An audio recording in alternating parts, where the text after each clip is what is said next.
Hi, everybody.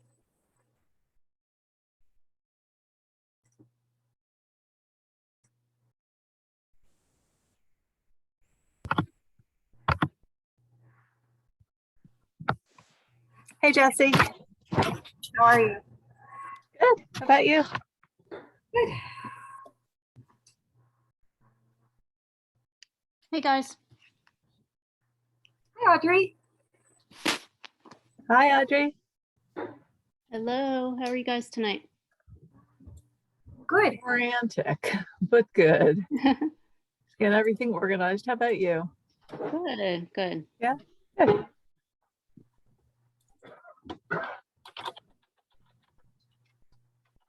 I'm just getting the notes organized for the highlights. Wonderful. I am wondering why my speaker notes for my presentation are in like this really dark camouflage. So I'll do my best here. I'm gonna make it work. Oh, you know, Jesse, something I forgot to ask is whether I can make this PowerPoint into a PDF and post it on the website. I'll text somebody while we're in the meeting and see if I can get an answer. You should be able to. I think if Yeah, you I should think so.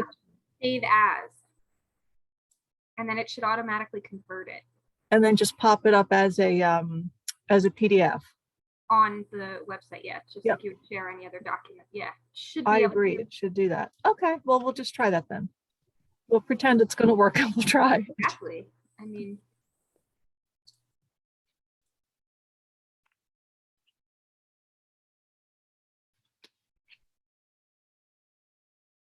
we're just gonna wait a few more minutes while people file in.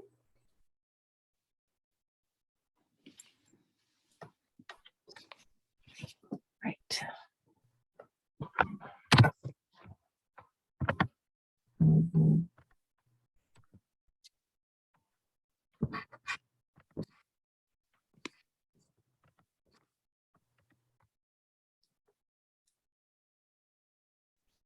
Poor Judy. How do I get her audio? Yeah, it just keeps saying connecting to audio.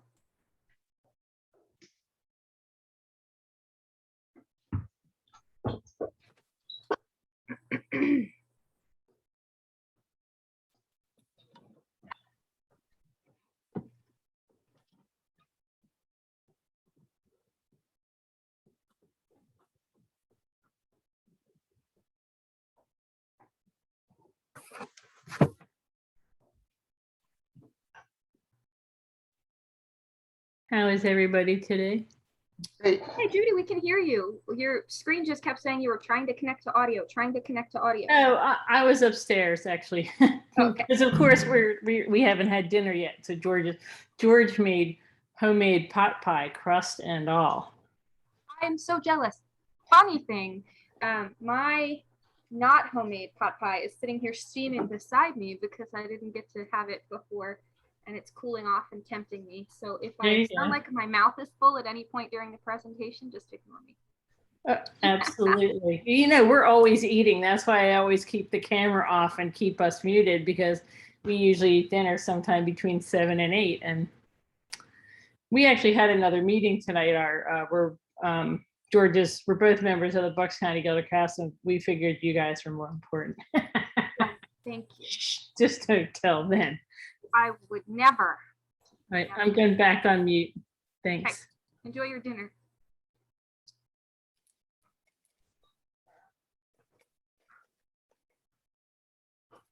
Yay, I see people's faces. Kirk, Marilyn, hello. Dan. Hey, Marilyn. Oh, good. Michelle, you could join us. Wonderful.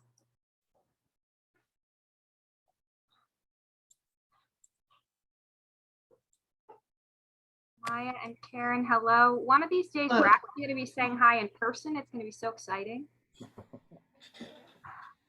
One of these days. Okay, we are at 7:02, so we're going to get started and have everybody file in. I know everybody's super hectic with the holidays coming up and making arrangements for all of those things. So I'm really very appreciative that you joined us tonight. We have exciting news. We've broken the into the 80s with our Wow. membership. We are now at 87.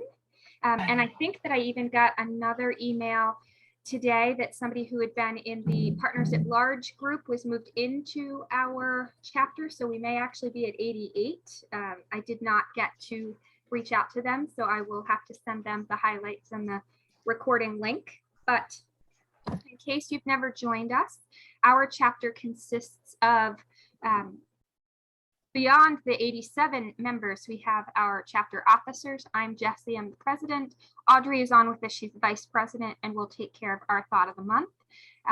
Susan is with us, she's our secretary and puts all of the great content up on our website and also tackles a lot of things on Facebook for us. Michelle is on with us, she's treasurer. And she also sits on the National Board of Wild Ones. So if you have any pressing matters that you really want National to try and tackle, reach out and we can address those things. Michelle can help us take those to National. And Lindy reaches out to all of our new members as our membership chair. Marilyn advises us on all things native plants, and we're always happy to have her advice. And she shares great articles with us that we then pass on to members. If you can never, or if at any point you can't make a meeting, all of our meetings are recorded and then put on to our YouTube channel. After the meeting, sometimes the next day when we are really on it, and sometimes up to a week later, we will send out a highlights that Susan does an amazing job with and a link to that recording so you can find it easily. And you can go back into old content for some really great presentations that we've had. This is what our website is looking like, and each week we have more and more content that gets up there. So it's a great resource for finding local nurseries, for finding our highlights from previous meetings, just a wealth of information that we keep adding to. And if you find any documents that are free to use for the public and you would like to have them consolidated on there as a resource, just reach out to us and we can see about getting those on. Because if you find something really informative and it helped you on your journey with native plants, we probably have other members that could really benefit from that information. So pass it along, and we would love to kind of be a hub of information for all of our members. We have had a lot of chapter growth this month.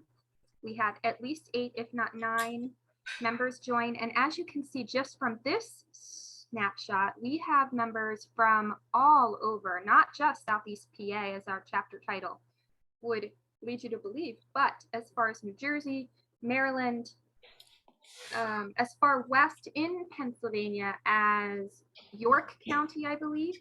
And then further west than that, we have one of our chapter members who actually split off and started a new chapter out in the Pittsburgh area. So Ed is doing an amazing job over there.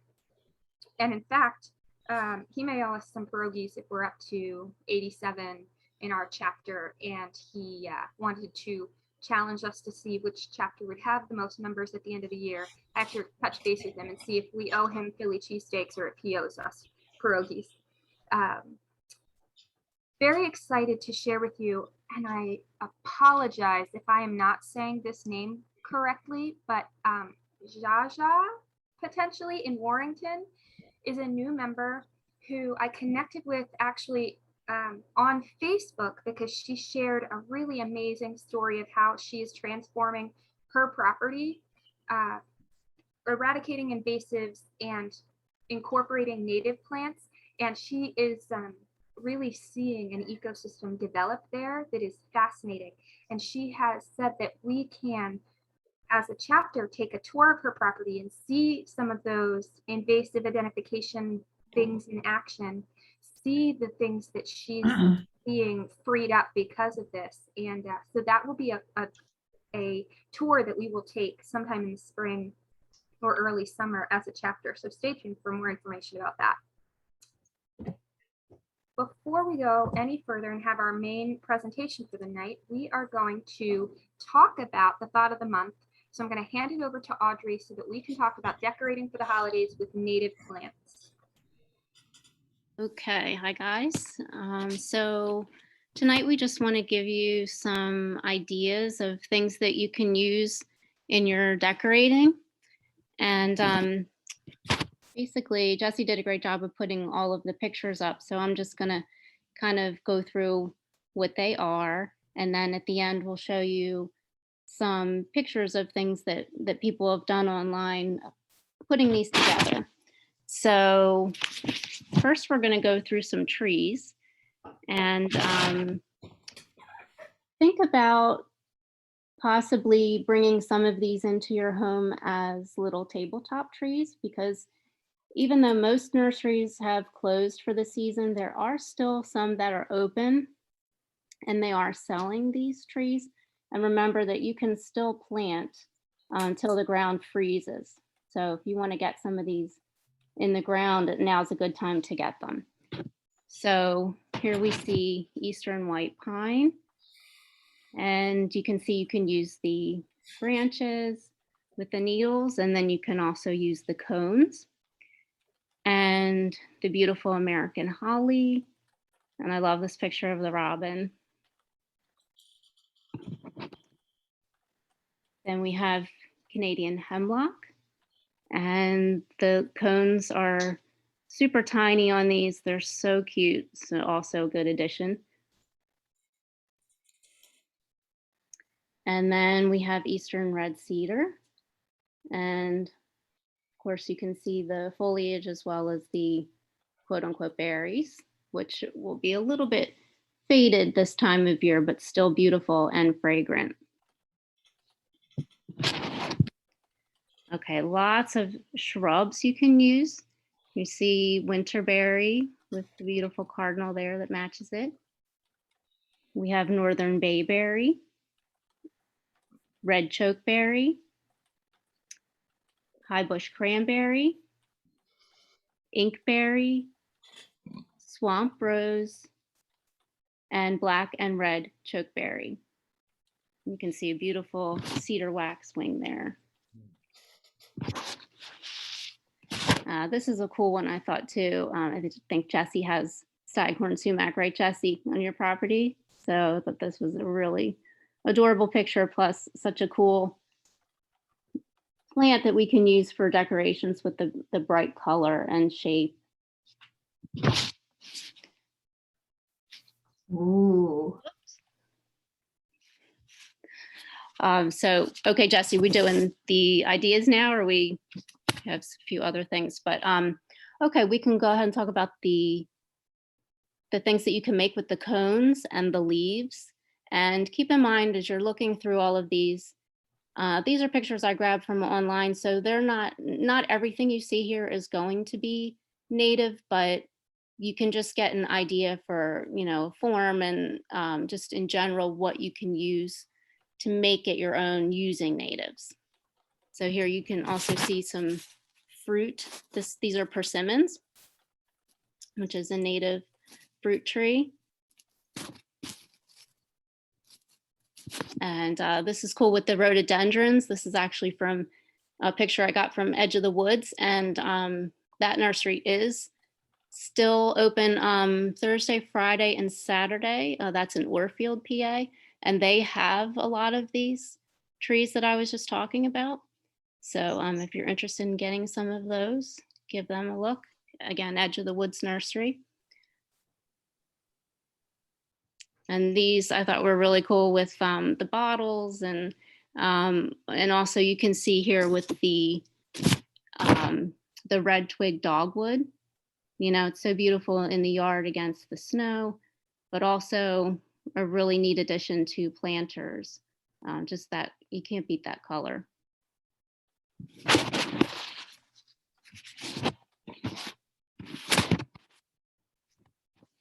Okay, and this is just, these are just giving credit to all the places that I found the pictures. So Jesse, do we have the pictures of the ferns and The Christmas fern. Sorry, no Christmas ferns came across for me. Oh, the whole section then. I had a whole section. Sorry about that. That's okay. Can you talk to us about it? Yeah, so just some other things that you can use. There are other fruits, nuts, berries, etc. And there's partridge berry and wintergreen. And those are two little ground covers that have berries on them that are really pretty. And the leaves are still green at this time of year. And as we said, the persimmon tree, you can use the leaves and, I'm sorry, not the leaves, the fruit. Christmas fern is evergreen, another beautiful addition, and actually really beautiful wreath you can make with the ferns. We talked about Staghorn Sumac, and of course you saw all of the different nuts, acorns and hickory nuts, walnuts. You can use dried milkweed pods. You could also use the seed heads of coneflowers. You could also use native grasses. And finally, one was American alum root. And those leaves are evergreen, and they actually do sometimes turn different shades, and some even look a little pink or reddish. So also good additions to your holiday design. Awesome, Audrey. I apologize. I wish I would have seen that No other worries. section. That would have been really great. No worries. I can send that, actually can send it to Susan, if Susan doesn't mind putting those up on the website, if it's not too difficult. Yeah, we can try for sure. Okay. And I had reached out to Audrey because as soon as we were done working on this collaboration, with her sending me the pictures she was finding so that I could have them up here in the presentation, I came across this really great fact sheet that one of our members, Mark Riddell, had put together. He is a master gardener emeritus. He is just an amazing wealth of native plant information, and he was kind enough to share this PDF with me.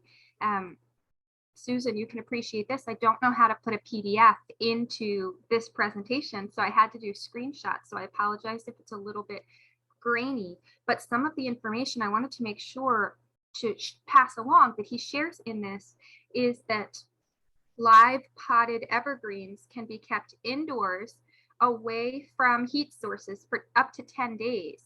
And then he recommends moving them out into a sheltered area for a few days to let them acclimate to the outside again, and then either putting them in the ground or continuing to keep them sheltered through winter until spring, when you put them in the ground in early spring.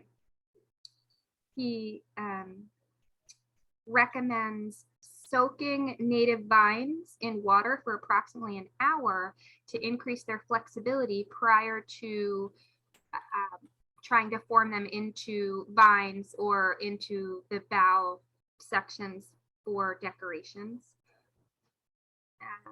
He also says to take into consideration the plant's overall structure and use standard pruning techniques when you are choosing your limbs from your evergreens or your broadleaf evergreens for decorating purposes, because the plant is still out there. We still want to make it useful and functional in the landscape, and we're just taking kind of snippets of it. And he, just like Audrey had said, look beyond just the evergreens into the berries and the cones and interesting seed heads and nuts for inspiration for your indoor decorating, because there's just lots of beauty out there in the winter. And then he listed lots and lots of Pennsylvania native plants for the holiday decorating season, and some that I wouldn't have even considered, like coral honeysuckle, which is, mine is still vibrantly evergreen, and last year it stayed mostly evergreen. So that is an interesting option that I wouldn't have considered and don't think about at Christmas time, really. So this was a really lovely thing for him to share, and I'm going to see if I can pass it along to Susan to put up on our website. If you can send me the PDF, I can put that up. Yes, I just need to figure out how to send it to you. Oh, I'll get okay. it. I'll figure it All out. right. Thanks. Before Yeah, we so move sorry on, about all the pictures, guys. There was a lot more there. I have to go back and check my email. Maybe I crashed my putting too many pictures on there. So I'm sorry about that, No, no. Jesse. That's my guess. I probably couldn't receive that many potentially. Right. Okay. Before Audrey, if you can send those to me in batches, I can post them. Okay, thanks, Susan. Sure. Before we move on to our main presentation, I wanted to share with you our treasurer's report. This is just a snippet, and it just shows that our chapter makes our money basically because chapter members join and they pay their membership dues, and we get a large portion of that back into our chapter to use for educational purposes, for outreach, for programming, for projects that we do in the community. And because we are a new chapter and we only had one outreach project this year, being a new chapter, we still have funds left, and we want to put those funds towards projects. So we want our members to reach out to us when they have projects that they want to be considered for granting plants, native plants to projects. So if at any time you know of a worthy project and you would like to see if we can get involved, reach out, let us know. In 2022, we may be doing some fundraising opportunities and things to make our ability to do bigger projects grow. So this is just a snippet of where we sit right now at the end of the year. And before we start our winter seed sowing, which is our main portion of our presentation tonight, does anyone have any questions or anything they'd like to bring up?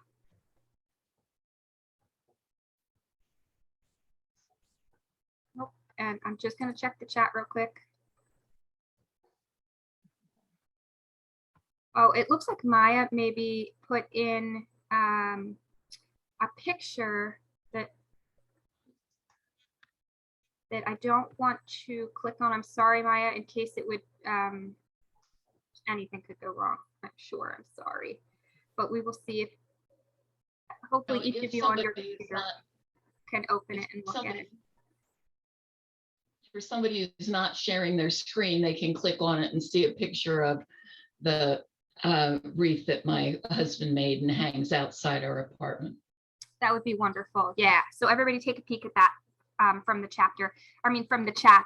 And Justin says everybody should know about Staghorn Sumac, the cones. You can steep in cold water for a day or two with stevia leaves to make Native American lemonade. It does taste amazingly like lemonade. Very interesting. Okay. Maya, if you would want to send that photograph to my email, Secretary Wild Ones, SEPA@gmail, I can post that on the website. Okay. Okay, thanks. Really jealous. I do want to see a picture of that. So maybe Lindy, because she's on, can show me later. Okay. Fall and winter seed sowing is what we're going to talk about tonight. And I am very thankful to Susan, who put together this great presentation. And she's going to jump in anytime I am not highlighting something appropriately. But we want to grow our own seeds because some varieties of plants that we want to grow are only available from seed. And when you grow your own, you can control the timing, you can control the growing conditions for the most part, and you can plan for when you're going to have all of these plants to put out into projects.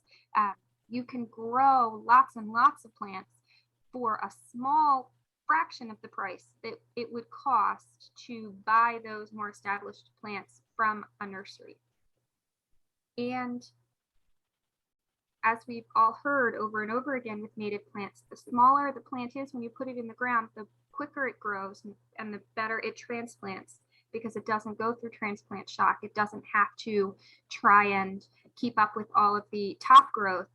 It can put energy into its roots and really establish quickly and well. Native plants seeds are best in the fall and winter, and let nature do the work. I'm a big proponent of this. There are other ways to propagate native plant seeds, but winter seed sowing is a great way. Many native seeds need a winter period, a cold, moist period of fluctuating temperatures to break their seed coat, to break dormancy, and to germinate. Some seeds require a full year of these alternating cold and warm periods, but many native plant seeds will germinate if started in late fall or winter. And at the end of the presentations, we have a list of native seeds that do not require any stratification. That's that fluctuating temperatures, cold and moist, that can be sown outdoors in the late fall or winter or even in the spring, and you'll still have good success with them. Most seedlings will be ready to plant out in a few months, and a few may even bloom the same year, like this blue mist flower that was winter sown in January and bloomed in July. To get organized to do this, you want to make a list of the seeds that you want to grow, and you'll have to look into each variety to see its requirements. There are some good resources out there that you can compare information with, check a couple different sources so that you know that you're getting the most accurate details. But many seeds need the cold stratification to break their dormancy. They do better if sown outside in late fall after the first hard freeze, like columbine is one of those, aquilegia. But some of them you can wait until even January or February. You can wait pretty late to put out some seeds. And especially with the weather we're having where we haven't had a hard freeze yet at all. Others need just a month or two so they can be sown outdoors in January. There are lots of online seed sources. Some have more germination information than others, so you want to check multiple sources to confirm. Prairie Moon, which is listed here in bold, has a lot of information about germination with detailed examples of how to perform each process, because what we're talking about here is essentially the natural way. We're putting the seeds outdoors for the stratification process to happen, but there are artificial means to stratify, and if you check Prairie Moon, this is just a snippet and an alternative way that you can do the stratification process so that you have good seed germination. So that's a really great resource if you want to be more human-centric and hands-on with your seed germination. I like to be hands-off. There are other sources of information, including botanical gardens and university websites. Susan found the University of Wisconsin and the Missouri Botanical Garden sites to be very useful. So after you have your list of seeds, you know which seeds you want to grow, and you know kind of the timeline that you want to work under, then you can order your seeds. Or if you've been fortunate enough to collect seeds from locally grown private properties that have given you permission, because public properties get to be a little tricky. You don't necessarily want to go collecting all the seeds you can find off of public property, but private, your friend's garden that has, you know, some great native plants you want to collect, it's a good way to spread the wealth. Not all sources sell exclusively native seeds, so it's very, very important that you are paying attention to the genus and the species listed when you're looking to order your seeds. And keep in mind that for the very best genetic outcome and the most appropriate seeds to be growing, look to your ecoregion. And if you think about it, the seeds that are carried by these different retailers they're grown where they, for the most part, where they are centralized. So Everwild is based in California. Prairie Moon Nursery is based in Minnesota. Prairie Nursery in Wisconsin. Toadshade Wildflower Farm, on the other hand, is located in New Jersey. That's very close and shares the same ecoregion with us.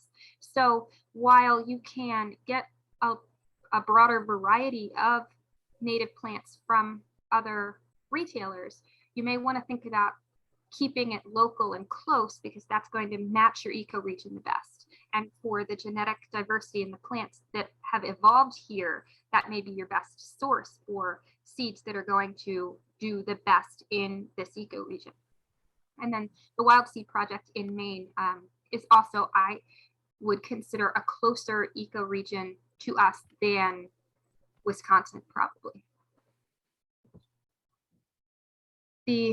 So those sites were for individual seeds. You may get packets that have 30 to 200 seeds, something of a manageable size.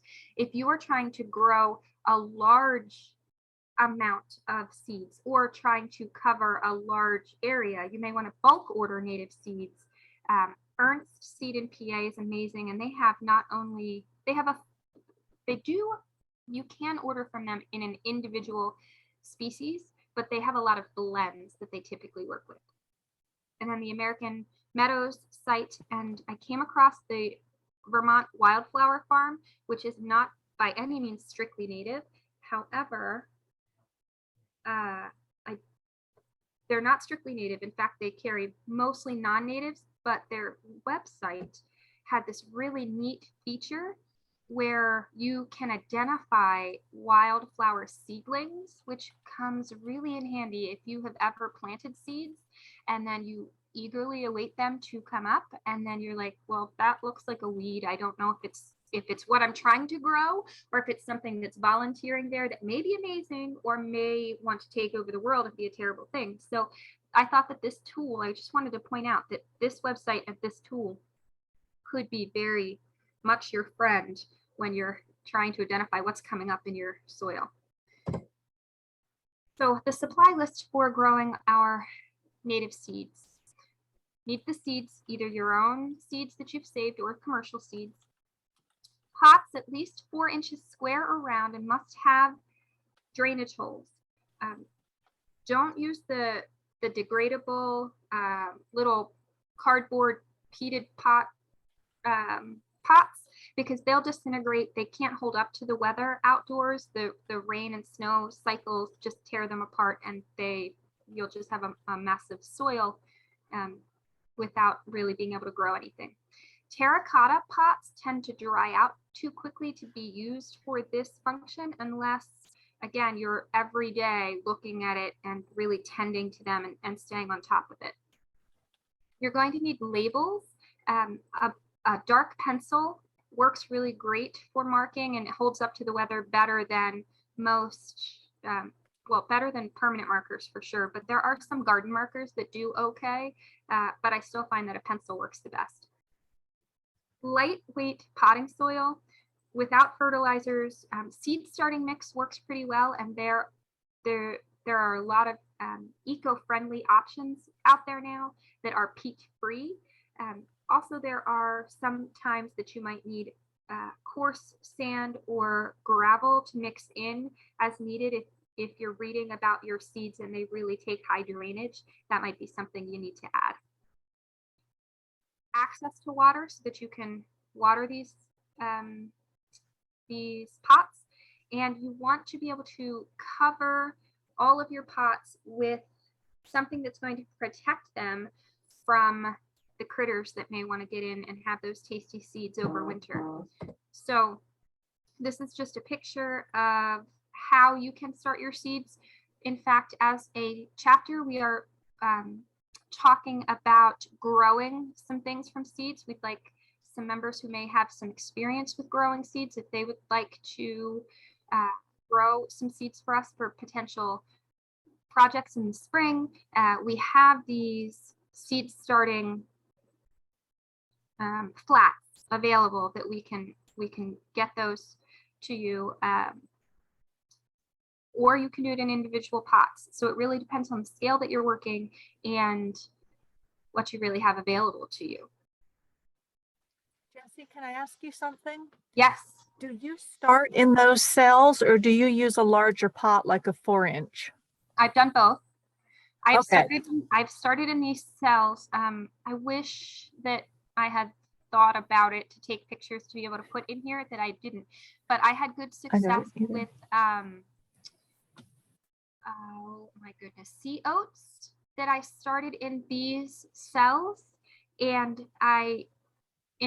so we'll talk in a few steps about how you sprinkle your seeds and you kind of cover thickly. With this, you're only putting in 2 or 3 or 4 seeds. You're controlling the amount of seeds per each plug section. But other than that, it's the same. I'm just wondering if these might dry out, because 4-inch pots you can jam together and so there's no air circulation to kind of freeze them. I've never winter sown in cells, so that's why I wondered if you had good luck with the cells. It depends on the types of seed. I've had better success with some things versus others, but yes, I've done this, and I, unlike you, am really bad about watering, so I let nature water it, and I still had some good success. I could by no means be a professional nurseryman, but I got some things to grow, so it can be done. Yep. Okay, so start with the soil. The soil must be light and it has to be able to drain well. You're gonna start with potting soil or a mix of potting soil and compost, remembering that if you're adding compost, you're most likely going to get some additional things to grow that may not be the seeds that you are attempting to grow. So just keep that in your mind and maybe refer to that identification tool. If you're using commercial potting soil, make sure it doesn't have the fertilizers or the moisture crystals or the fungicides. I think as we're all learning more about native plants, we're realizing that there's a great relationship between fungi and the seeds and rooting and things. So we don't want to tamp that down with fungicide. And plants need excellent drainage. You can stir in coarse sand or gravel screenings, which we had talked about that. I've got a message that says Maya has raised her hand. Maya, do you have a question? Go ahead. Yes, when you say moisture crystals, does that mean perlite? Perlite's okay. Yeah, perlite is okay. Some of those, some of those soils have what they call moisture retention crystals. That's the stuff you don't want. Okay. Like the little blue ball things. Yeah. Yeah. Okay. So you want to add water to your soil. You're going to pour your soil into a large bucket or tub. Slowly add water, stirring it to mix until the soil is damp enough that it's right before it's going to clump when it's picked up. It's nice and moist, but still friable. It's still falling apart, but it's moist. If you tend to add more water, just put in more soil until it's the right mix. You're going to know the consistency. You're not making mud balls. You're making something very loose. And it's better to have the soil a little bit more on the dry side than too wet, or you're just going to saturate your seed and kill it just to start. You want to have at least 1 pot for each variety, more if you want a lot of seedlings, and you want to write the variety name and date on each label. I've made the mistake of thinking that I would remember which this group of pots was because I had one label and then that label wore away or flew away or who knows what, and then I didn't know what any of the pots were. So highly recommend a label for each pot and the date that you started on, because even if you think you'll remember your months are going to go by while these seeds are essentially taking care of themselves, and at some point you're going to want to be like, oh well, hey, it's been how long since I put those seeds out there? So the date's important too. You want to fill each pot with soil, Smack the pot on the ground firmly several times to settle the soil and refill it as needed to within 1/4 of an inch of the rim. And here is an example of how it's going to look. You sprinkle the seeds on the top of the soil, and you can spread the seeds pretty thickly. Think about how these seeds want to grow in nature. So if this aster on the left is out in nature and a squirrel jumps in it and, you know, a bunch of seeds fall, they're going to fall in a clump, probably right by the mother plant. Some of them will blow away, some of them, you know, get carried away and all of those things. But a lot of times you get a clump of seeds together, and that's how they naturally grow. And that's how you're going to have the best germination. So you're kind of mimicking what's going to happen in nature anyways. So you're not taking 1 seed or 2 seeds and putting in these 4-inch pots. You're putting many seeds in. You're going to press the seeds lightly into the soil using the back of a spoon. Cover the seeds with soil or sand no deeper than the thickness of the seed, and check to see which seeds need light to germinate. A lot of times you can tell, because if you can barely see the seed, it probably needs light to germinate. These teeny tiny little seeds typically need light to germinate. The one that comes to mind is mountain mint. Pretty much needs, like, you're almost not even covering it. The seeds are so tiny.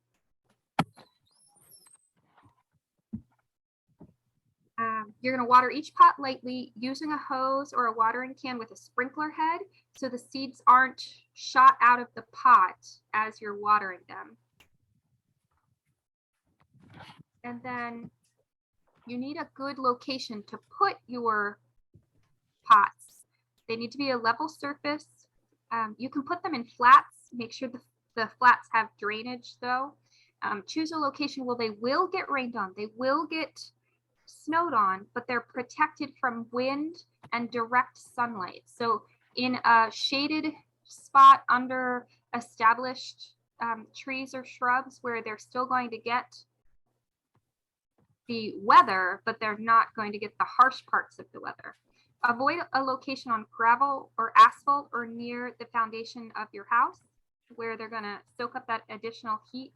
Sometimes they germinate too early and then they die because we get a cold snap, or the sun is blazing on them, or they're just not getting good enough drainage. So location is important. And then you want to protect them. I had alluded to critters getting at them. So you can cover the seeds with a hardware cloth, window screen, or Susan, I don't know what Rime is.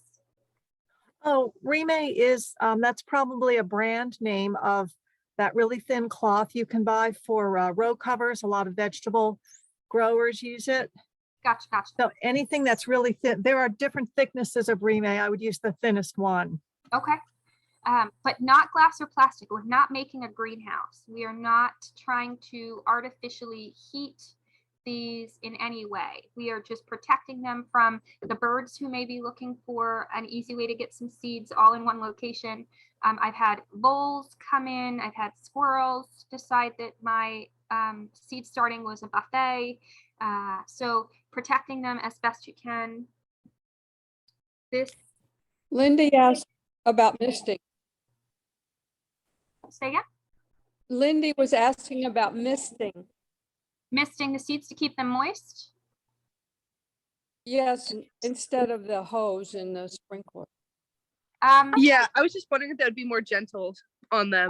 It would be gentle, but you probably can't get it to the depth that the soil would require. You're really, just like the rain would kind of soak the entire depth of the pot at some point, misting probably wouldn't do the trick. You'd probably develop like a hard layer right underneath that shallow section that was getting moist from misting. I would That is a agree. good And point. Thank you. yeah, in fact, when I pot them out and I do use those cells that you showed before, and then I transplant the cells, I notice that the bottom of the cells are dry. Yep. So I'm not watering as much as I should, because those things are 4 or 5 inches deep. Right. So definitely a deeper watering if you see your plants start. I do, like you said, Jesse, I watch mine almost every day. And if the weather's been really dry, like it was for a lot of last winter, I supplemented with water. Susan probably has a lot better success than I do because I put mine out by my garden, my vegetable garden, and I forget about them for months. And then I come in April or May and I'm like, oh, look at all these little sprouts. I love it so much. So I take no credit. My babies have to survive in the wild. I am a hands-off plant mama. What, that does work fine in the wild. And the only reason I do it is that when you put soil in a pot, you've isolated it from all the rest of the soil. So whereas soil, water moves through soil, and in the ground, the seed would get water from somewhere. If you stick that soil in a 4-inch pot lined with plastic, then the water is not allowed to get through. So that's the reason that I watch the water, is that it's an artificial environment. If I just sowed seed on the ground, you're right, I would forget them. Yep. Perfect thought process for why we're doing the supplemental steps. This is just a quick and easy way that you can tell I had used the seed tray, fit in this little stand that my husband had made, and I just put hardware cloth over it. That was one of the ways that I protected the seeds. I think there's a slide later on of another way with, again, it's with screen or hardware cloth and a wooden box essentially that you put down over the trays. That's my soil screed. That's, that's a soil screed, what I use for sifting compost. I just flip it upside down on the pots, and then I've got an automatic 4-inch rise. Nice. Yeah. So it can either sit on the ground or I sit it up on bricks. When the plants start getting taller, I move it up on bricks until I pop them out. Right. That is a good thing to keep in mind, that as your plants do germinate, you're going to need some clearance between you and the screen, because you still do want to protect them from critters even after they germinate, because some guys will look at it as a buffet. And even after they're potted up, I still keep mine all together under a soil screed. It gets really big. I have 2 screeds, and last year they were completely full with potted up plants in the summer, because it was really good protection from all the varmints that eat this stuff, like you said. Right. Don't let your pots dry out. Seeds in pots are vulnerable. We had just talked about this. Unless the pots are covered with snow, check them every few days and water lightly if the soil surface is dry. In early spring, you'll start checking your pots in mid-March for signs of germination. Then it's really important to make sure your soil doesn't dry out once they germinate, because those roots that are developing need water. And you also don't want to flood them and like oversaturate them, because again, the roots will suffocate essentially. If you're not sure whether you have weed sprouts or native seed sprouts, check online for photos of seedlings.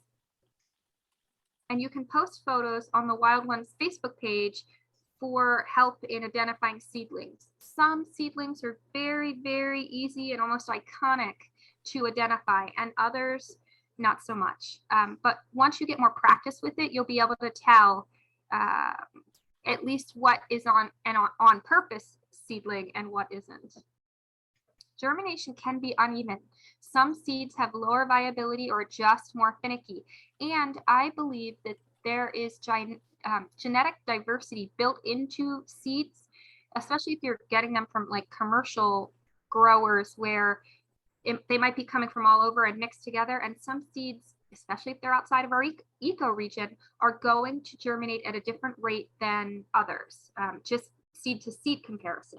So you may have some seedlings that really take off and others that aren't. They're growing at different rates. Wait to transplant until a good number of them have 2 true leaves. The first leaves to appear are the seed leaves, or can you say that word, Susan? Oh, cotyledon. Cotyledons. I can never say that word. Just call it a cot. It's a lot easier to call it a cot. Hot. I like that. Yep. They provide the true leaves with nutrients stored in the seed. Grasses and bulbs have 1 cot. Most other plants have 2. And the true leaves appear after the seed leaves. So you want to make sure that you have 2 true leaves, not just the first cots. You can start transplanting seedlings into separate pots when they have 2 true leaves or when the pots look crowded. This can happen anytime from April into summer, depending on the variety, depending on the seed viability, depending on the growing conditions. Just lots of things play into it. But when you're having enough growth that things are starting to look tight, then you can start potting up. Don't wait too long because seedlings grow better when their roots are not overcrowded. The longer the seedlings stay in one pot, the more tangled their roots will be when you try to transplant them. For transplanting, you can have a supply of 4-inch pots or cells filled no more than halfway with damp soil. Make a well in each pot or cell with your finger almost to the bottom. You know, you're really making a good well. Turn the seedling pot upside down into your palm and then place the ball of soil and seedling on a plant saucer. Loosen each seedling gently and place 1 in each well. Handle seedlings by their leaves, not by the stems, because they can grow new leaves. If you break their stems, they're going to die. Settle the roots into the soil well. Use a spoon to gently backfill with the damp soil. Add more soil as needed. And their leaves should be showing above the soil. Water lightly. Place the pots in a protected location under the cloth or the screen and keep out of direct sunlight. Even for sun-loving native plants, their seedlings need to be protected from harsh direct sunlight when they're young and growing. Think back to how they would grow in the wild. If they have fallen from their mother plant, they're probably growing under her shade as seedlings. So we're just trying to take the natural approach to how this would happen on its own. At this point, you want to check the pots every day because if you let the soil dry out completely, they're going to most likely die. Each variety should be watered according to its own preferences. Plants that prefer moist soil should definitely not be allowed to dry out. Other plants that are made for drier soil or grow naturally in dry soil conditions probably can tolerate not being watered as much and will actually do poorly if they're overwatered. So this is, Susan was telling us about this, that her screening, how she uses it to protect her plants. She keeps them close together. It makes watering easier. This is an example of how I had potted up. So I had started these senna seeds, winter seed sown in January 2020 in the 4-inch pots. You can see they are overcrowded. So I moved them up into 1-quart pots. And I think I did 2, I transplanted 2 at a time. The thing I learned about senna in doing this was 1, senna grows, this is 100% germination with these senna seeds because they included a mycorrhizal fungi component that I mixed with the seed when I planted them in the soil, in the 4-inch pots. Susan shared with me that she did not have good success with senna because how she got her seeds, it didn't come with that mycorrhizal component. So it was really important that you could see the difference. And that was really interesting to learn about. The second thing that I learned about senna is that it does not like to be transplanted, even from these 4-inch pots to the quart-size pots. I had a lot of those plants fail. They did not do well. However, at the same time, I planted about half of them directly in the ground from those 4-inch pots, and those did amazing. So they did not like that intermediate step of potting up. They wanted to go directly in the ground. And you'll find different plants have different tendencies, whether they like to, go through multiple intermediate stages of potting up and growing on, or if some of them are like, let me alone, put me in the ground, I'll be fine. And then you'll also find some plants don't care. You can do 10 different things to them in any condition, and they're like, I'll grow whatever you want. And that's downy wood mint. You can do anything to that from seedling on, and they will be great. When plants outgrow their pot or cell, they can be planted out or potted up into larger size if you need to hold them. So that's what we were just talking about.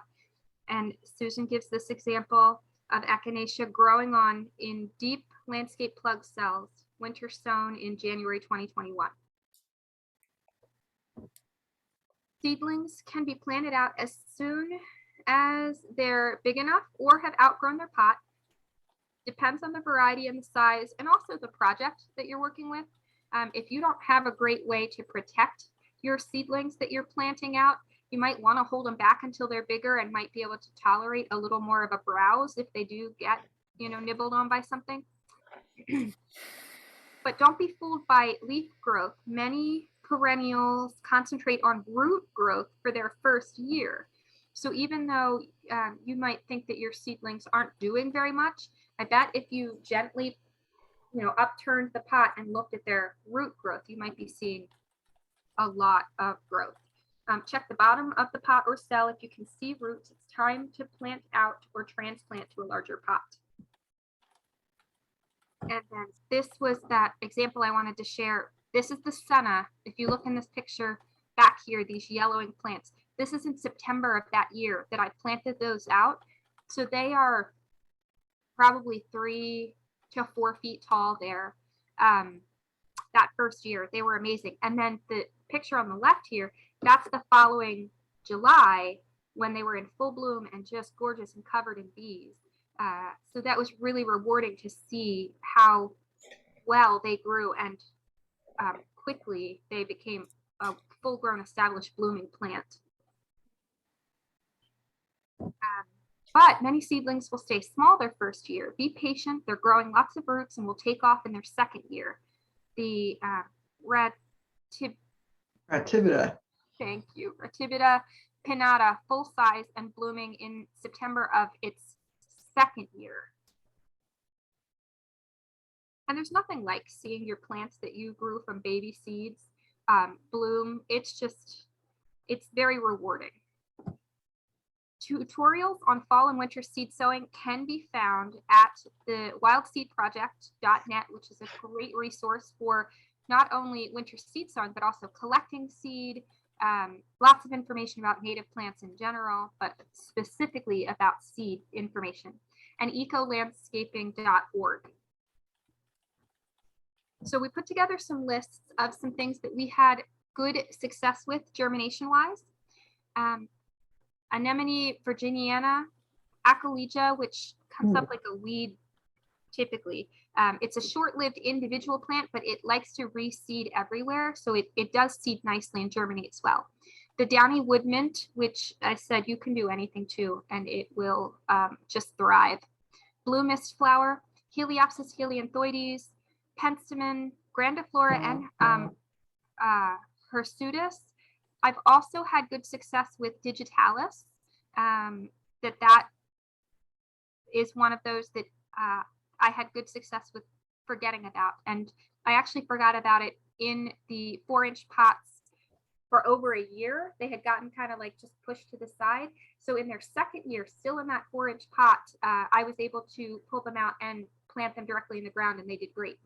So they're one that you can abuse a little bit. Pycnanthemum and Solidago casei, which is the blue stem goldenrod and stays smaller and is a nice goldenrod for more shady locations. A very pretty goldenrod, and it doesn't spread aggressively like some of the others. So that's a good one that Susan had good success with germination. Poor germination, on the other hand, this is a whole list. I'm going to let you read it for 1 second because I need a drink.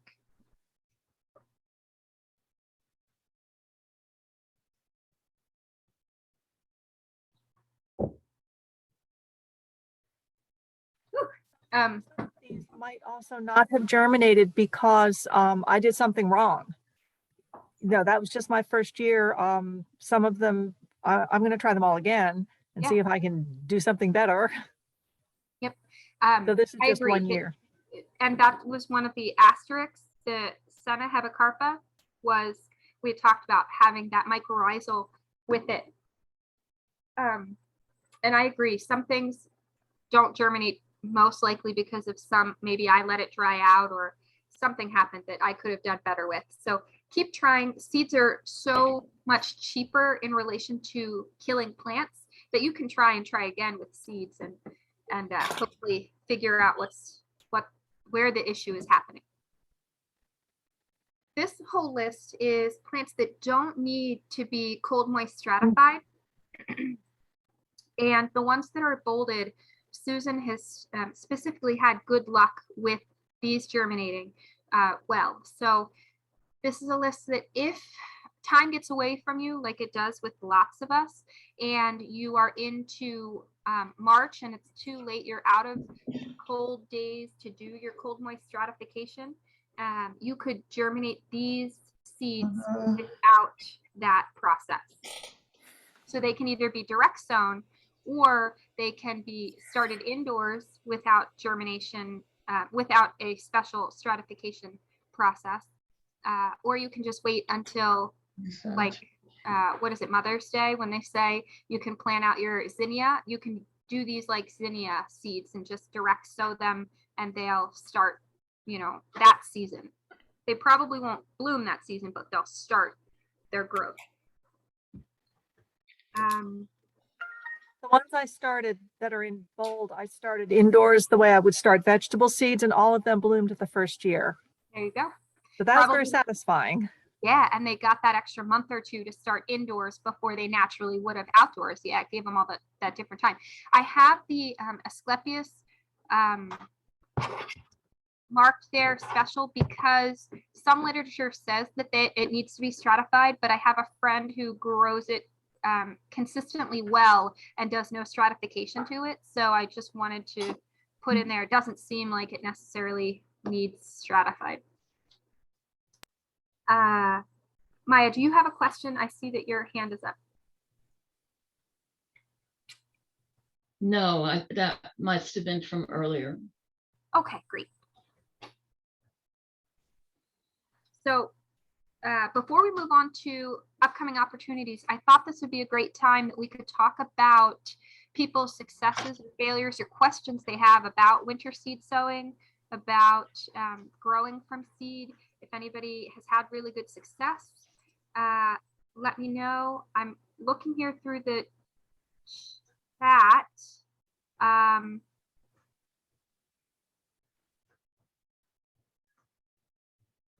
Shannon, I'm glad you mentioned that. I did have later in the slide something about you having seeds available, so I'm glad you put it on there.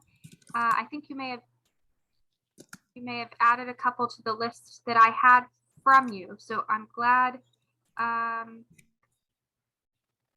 Has anyone tried direct sowing into soil? Marilyn, I have done multiple times now direct sowing into prepared soil in winter for large sections from Ernst seed mixes. And even though I've done it several times now, we're still only going into our first winter after seed sowing. So I don't know what success I've had. As you know, if you're doing large sections direct sowing, you really have to wait almost 3 years to figure out what you're really getting. But the first year I did have, in the patch that I did in my own property, I did have asters come up, goldenrod, coneflowers, black-eyed Susans the first year. So we had seed sown in January, and by May, June, July, August, I had all of those native plants coming up already and blooming already. So that was really exciting.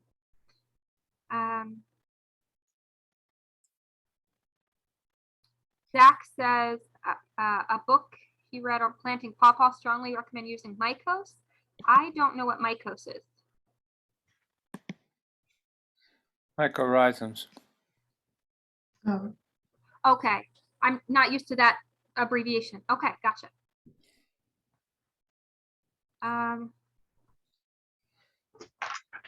Did great. Yes.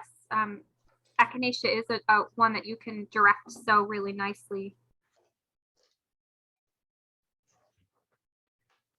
Oh, so Marilyn, we did the same thing as Wild Seed did. They're the professionals. I would highly recommend checking out that recording. from Seed Sowing from Wild Seed Project. Interesting. Jesse, I see somebody is mentioning gallon jugs, and Yeah. I know that there are some tutorials online about sowing seeds in gallon jugs. Yeah. I don't know that I would do that. I would just worry that everything would get soggy in the bottom, even when you poke drainage holes. Yeah, I did do it my first year. I did the gallon jugs, and this was when I was very new to growing in general, and I didn't know much about native plants. So I didn't pick natives because I didn't know about it. But I had good success actually. And while you would think that they would get soggy, they drained fine. And you leave the top so that they can vent and get circulation kind of. And when after they've germinated, you can actually kind of, because the gallon jug is cut in half, and you just kind of, you can vent it more to let some of that excess moisture out. But I had good success, and they're essentially like mini greenhouses at that point. So you are changing the conditions differently than this method that we're talking about tonight, which is much more similar to direct sowing. But yeah, it worked, and it was fun to see that happen also. The biggest problem with that was actually getting them out of the gallon jugs for transplanting and potting up. Even though you could take off the lid and things, it was harder to scoop in. You can't necessarily like plop them over. That was where I had the biggest issue. Oh, I see. Right. And the roots might actually get stuck on the bottom of the jug, because sometimes the roots do kind of stick on the pots. And like you said, if you can't flop them over, you Right. can't tap them out.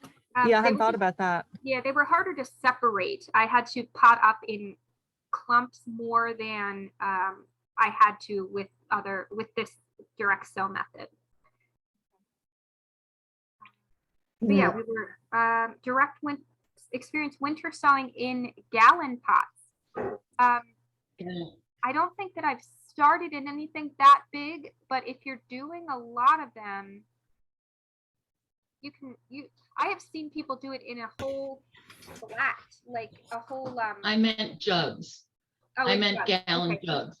Okay, yeah, so we were just talking about that. But to speak to the size that you can do like a 9x12 cookie pan kind of a size, and put soil in that and just sprinkle your seed all over the top of that. There's no real there's no limit on the size of the pot necessarily.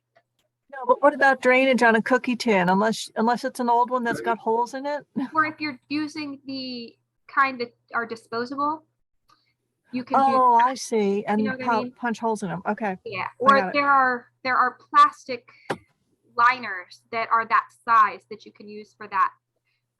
Yeah, the size doesn't matter, but you don't want to go something where your soil is much deeper than 4 inches, because you're just wasting your roots aren't going to grow more than 4 inches down before you're going to pot up anyway. So you don't want to get some massive like gallon pot that I was, picturing, because that's just going to be too high. Yeah, and the soil might actually dry out on the bottom, because roots, obviously they go down and they're looking for water. So if they're in a 4-inch pot, they can find water relatively easily. It'll wick up.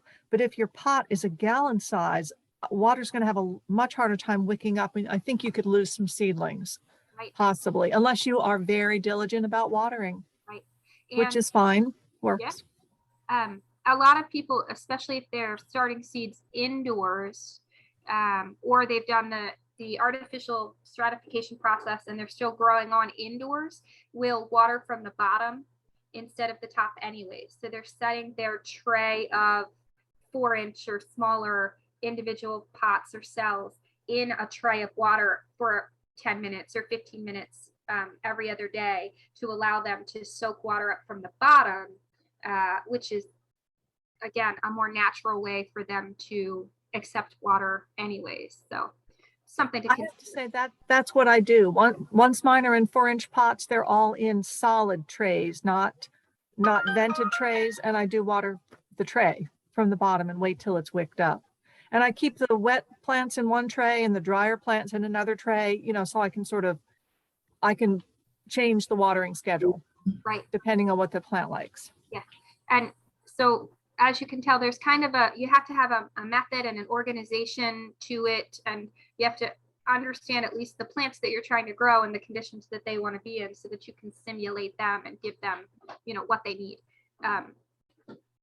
Or you can ignore them like I do and get some success and be happy. Whatever you want. Some success, I'm not growing a million things. So it's okay for me. Kirk, you have some questions I would like to hear. Yeah, thank you. I think this is really wonderful. As Jesse knows already, my emphasis in past years has been on woody plants, trees, shrubs, and vines. And it's always been my argument that they're once you've established them, they can hold their own better. But I've always thought that herbaceous plants needed to be in the mix, and I really appreciate your presentation here and the idea about how you can achieve success with herbaceous plants. I think that's wonderful, so I appreciate that. A couple of questions, and these are kind of broad, and we don't need to go into depth. Maybe we don't, one of the questions has to do with how do nurseries do it, and how are the way that you're proposing kind of, obviously it's cheaper because the seeds are cheaper and you can raise your own. But are we sort of replicating what they do, or are we actually doing it in a better way? How do you, it's kind of an involved question, but how do you compare or contrast the approach that you're talking about with what you would get if you went to a nursery and bought some plants in little pots from them and put them in your ground? Yeah, I think the processes that we've talked about tonight are much more hands-off in comparison to what nurseries do. They're a much larger scale. They are giving artificial light, artificial heat. They're on a much stricter watering schedule, and they are rushing through the process because they have an end goal of having plants available for retail or wholesale on X date, whereas we are letting nature do all of that at its kind of its own course, because we're not doing the artificial stratification. We're not supplementing except for a little bit of water if the sky's not providing. So they not only on the quantity that they're producing, but the time in which they're producing it is much greater. And again, they are just they have paid workers that water it, that fertilize it, that turn the lights on at the right time. And, they are doing it a much more in-depth, hands-on process. Well, it's like it's very, very sort of a regimen that they sort of run through, and they have employees who are following instructions in order to mass produce little pots of plants that they can sell later.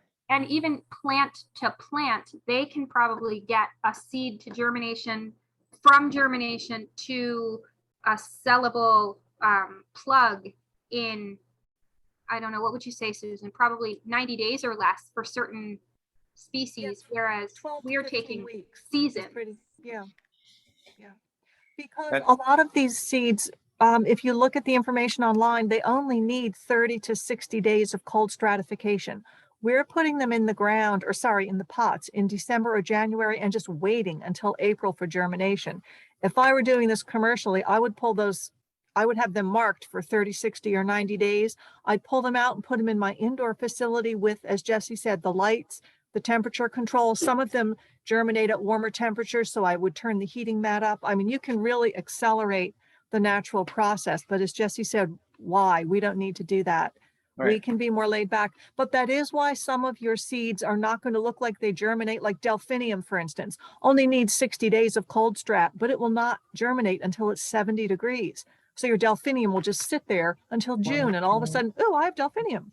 Whereas you could pull that into your greenhouse or your indoor facility, in February and have delphinium. But either way, you get delphinium, so it's not bad.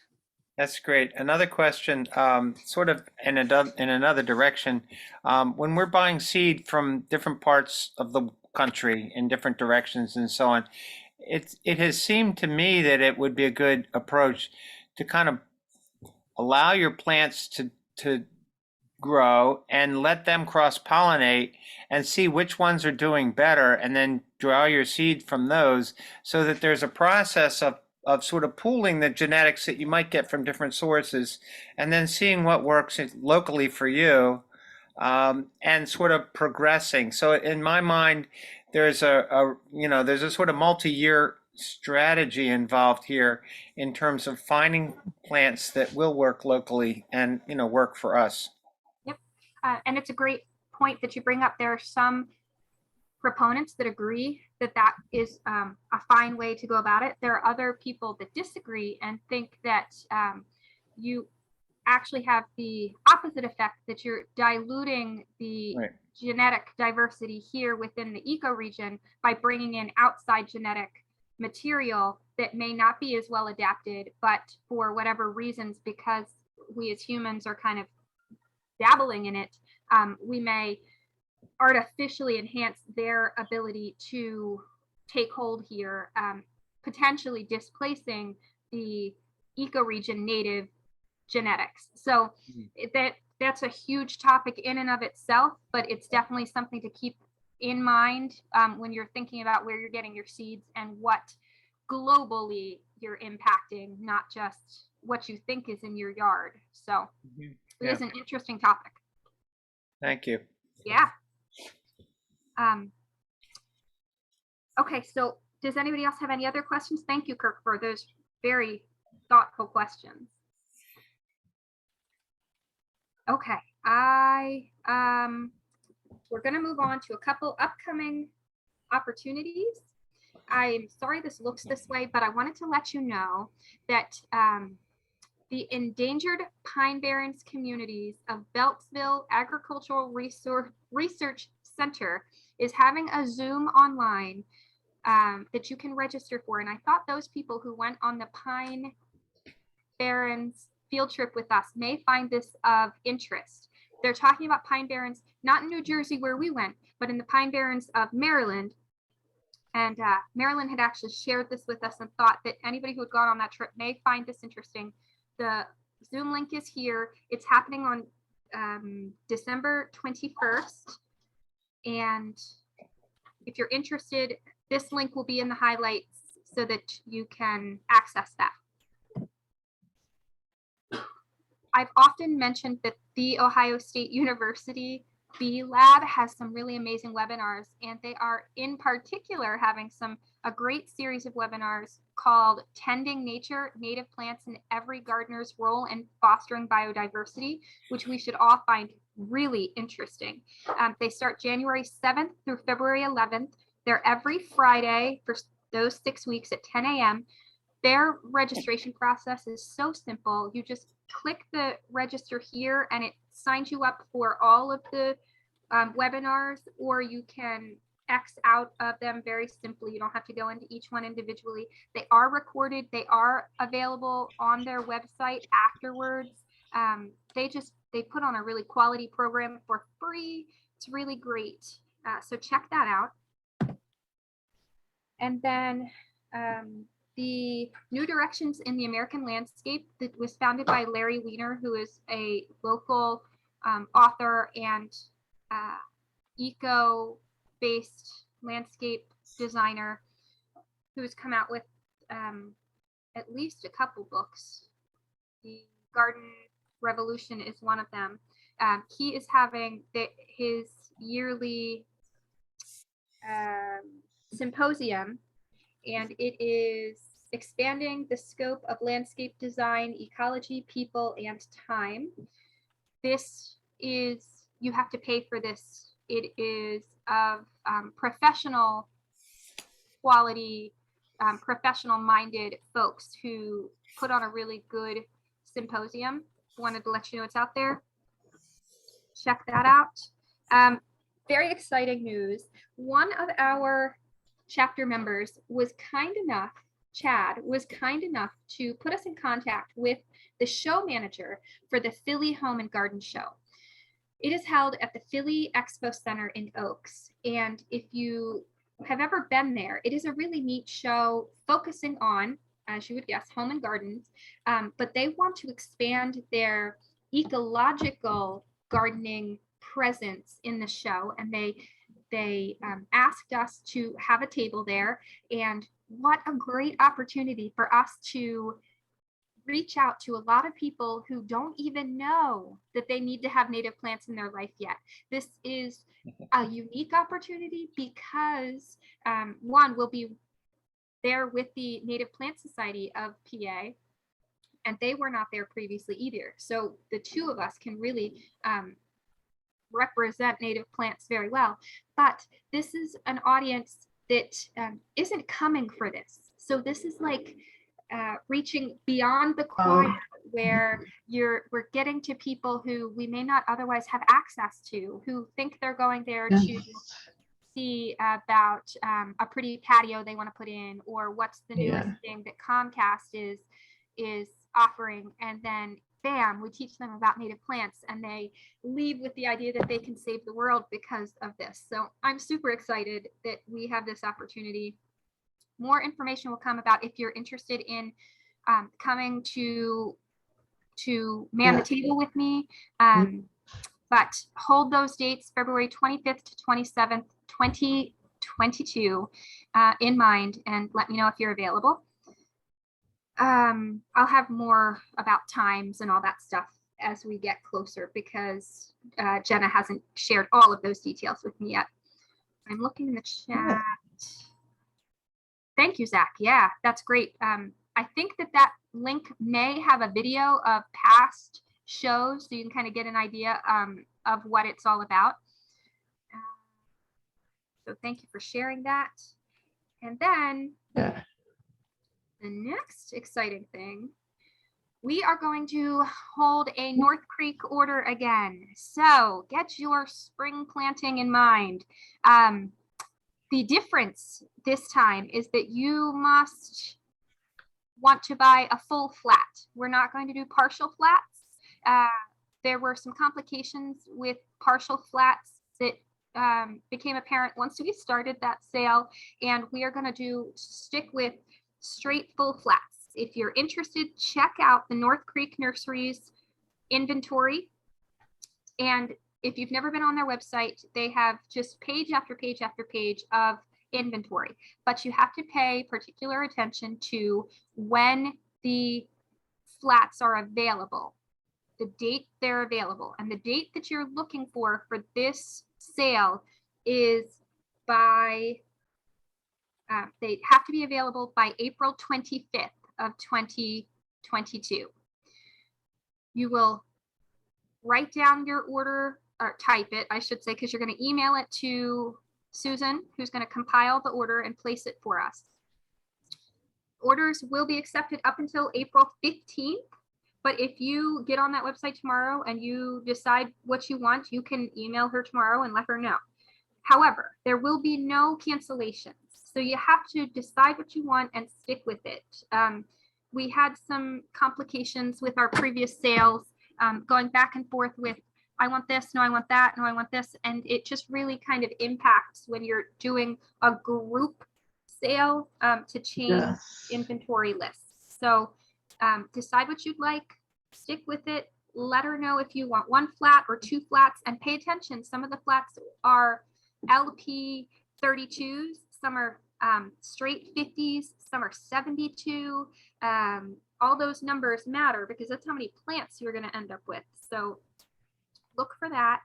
Don't worry about telling her how much it's going to cost, because the week before pickup, she's going to send you an invoice with the total due, because depending on the amount of flats we get, we may qualify for delivery, and then that delivery fee is spread across everybody. And I think last time it was what, $3? It was $3.50 last year. Okay, so it was like, so keep in the back of your mind, if you're ordering 10 flats, you might owe an additional $35 in delivery fees, potentially. If you're ordering one flat and we don't get to the amount where they will deliver for us, we're going to have to pick them up, you know, as usually the board goes and picks stuff up. So don't worry about the price information on there. Each member will get that. Go ahead, Susan. Sorry, I was just going to say the price of the plants won't change. You know, don't worry about that. Just Right. don't bother to calculate what you owe, because we'll send each person an invoice a week before the plants are coming. So you can be sure that the price on the availability list is the price that you'll pay for a flat. And as Jesse said, there may be a delivery fee if we get delivery. Yeah. So don't think that the chapter is like upping your price or anything. That we're not doing that. It's just we don't want you to think you're paying something and not take into consideration the delivery fee, if there is one.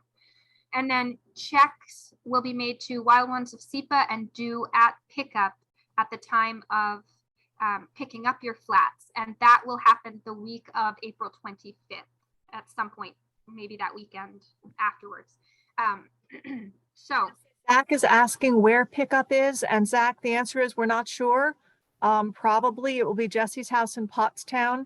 But if more than one of us picks up, for instance, I am in Montgomery County and I can pick up people's orders who are closer to my house as long as I can fit things in my car. So Pottstown or elsewhere is the best I can do right now. Yep. But we won't be delivering directly to your house. It'll be you coming to a central or a couple central locations to pick up.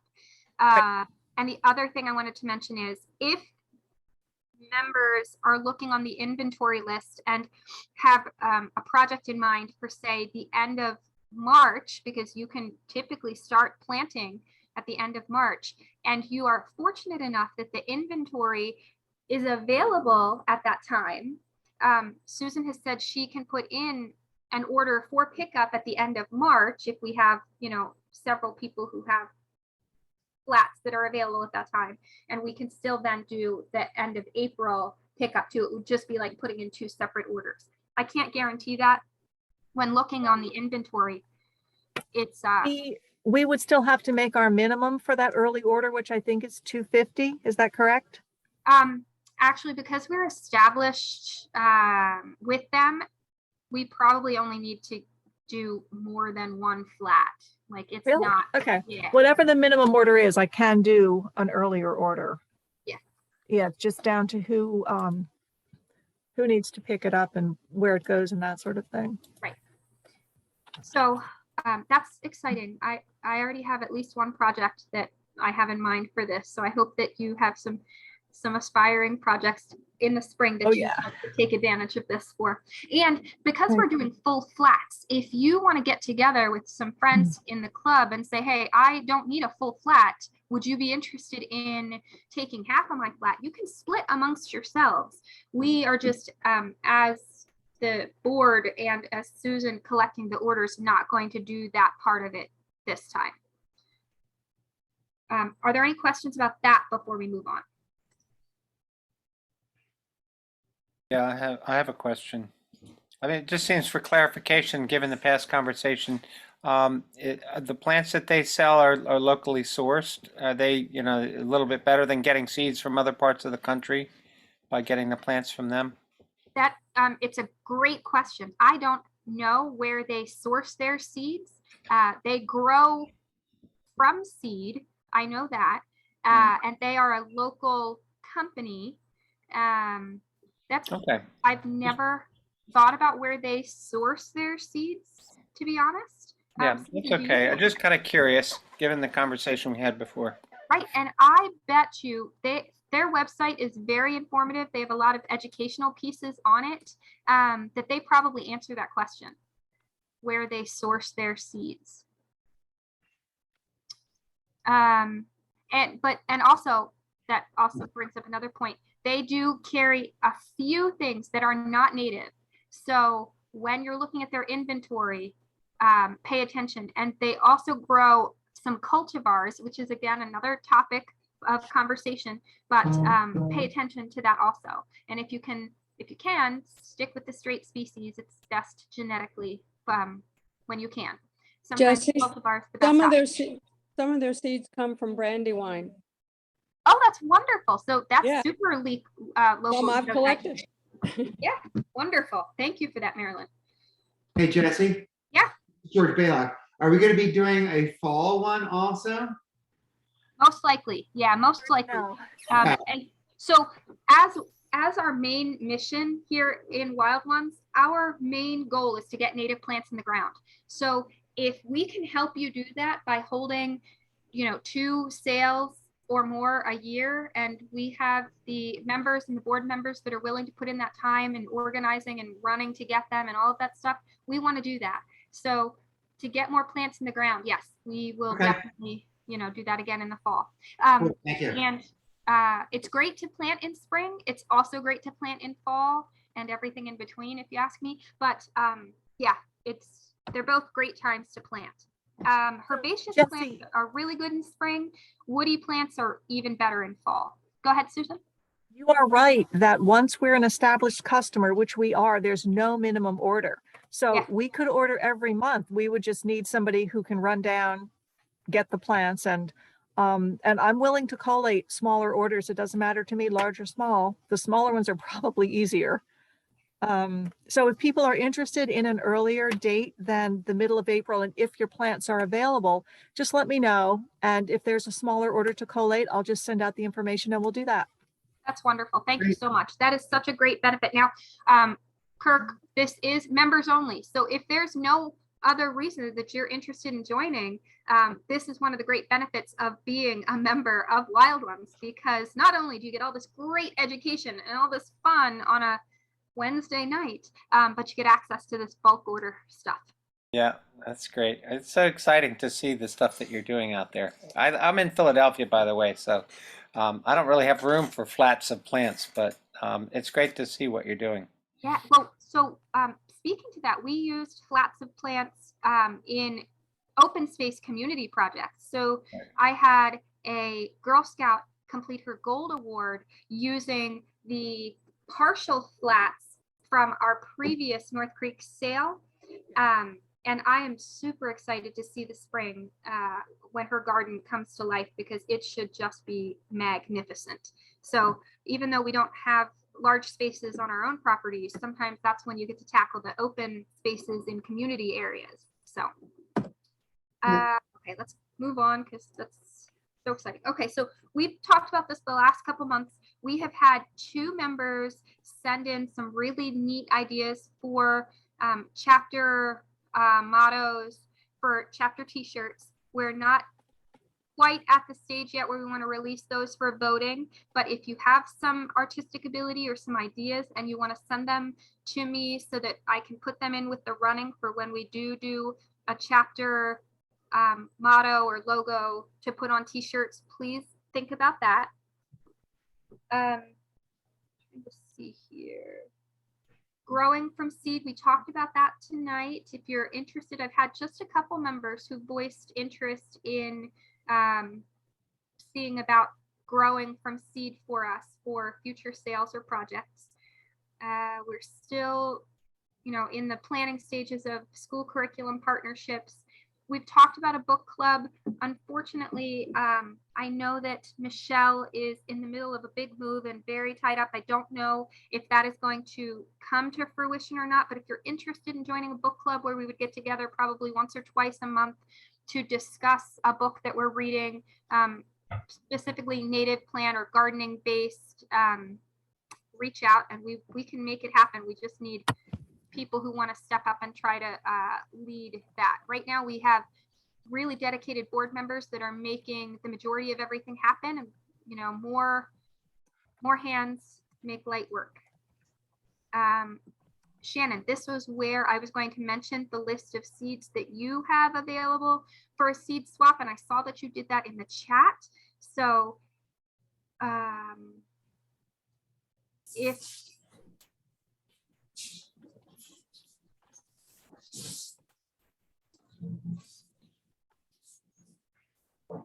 trying to look through the chat. If you're interested in getting some seeds from Shannon or swapping or kind of coordinating a bigger seed swap between members, reach out and I will try and correlate and get everybody together on that. So Zach, where they grow, their actual nursery at North Creek is in Oxford. Oh, Yeah. okay. What about growing from cuttings of hardwood? So Marilyn, I don't have much experience with growing from cuttings, that would be a really great topic for a presentation to teach us all more about growing from cuttings, and live stakes, which I think was mentioned. Yes, live stakes. I've done live stakes. Yeah, I think that should be something that we should cover in a presentation to really give our members some education on it. You know who does that is the county extension agency did it one year, I think Montgomery County. Maybe we could find somebody in February, which is the time to do it. That would be wonderful. Make sure that I remember that later. Right. And I think that takes us to this screen. Nope, that was that one. Okay. Will we order from Octoraro?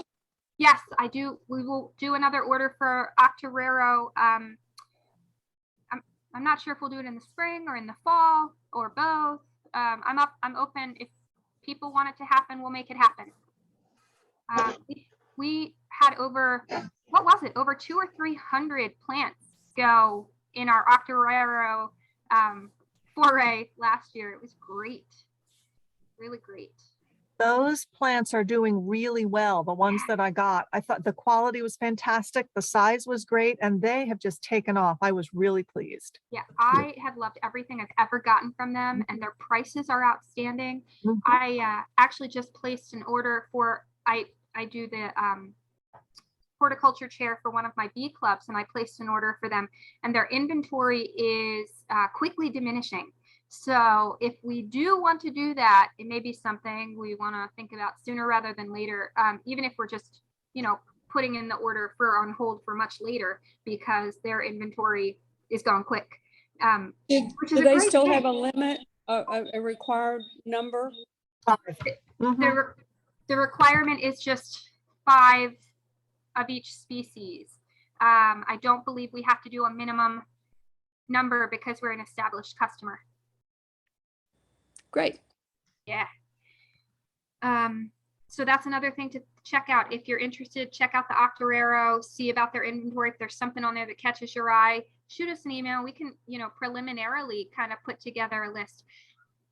I just thought of something. There had been some miscommunication with a member previously who thought that, and it was an innocent mistake, but they thought that being a member of Wild Ones allowed them to make their own personal order at, and I forget which one, North Creek or Octoraro, North Creek. That's not a thing. It has to be us as the board, as the contact, reaching out to North Creek to place an order for Wild Ones members, but it's not something that's open to you as an individual under the Wild Ones name, if that makes sense. So if you want something, or if you have a big project and you have multiple flats of something that you kind of need, or, talk to us, reach out, and we will do the best we can to make that happen for you. But it's not something that you can reach out to Octoraro or North Creek and initiate on your own. Because of our nonprofit status, it just gets hairy with, legal liability and taxes and all of that stuff. So reach out. We want to help you get plants in the ground. But don't take it upon yourself. Thank you for that. Then I just want to give you a sneak peek. These are the dates of our 2022 monthly meetings. They're all up here. We don't have the main presentations listed there yet. We're still pulling things together.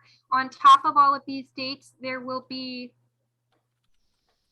several outings that we're planning and some garden tours and really interesting things that we're trying to pull together for 2022. And we're hoping a lot of these things end up being in person.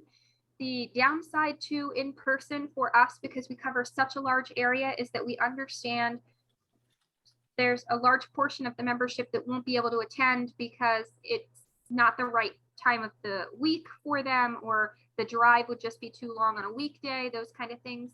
And that's why, as painful as it is to sit in front of a computer, it's nice that we can all gather.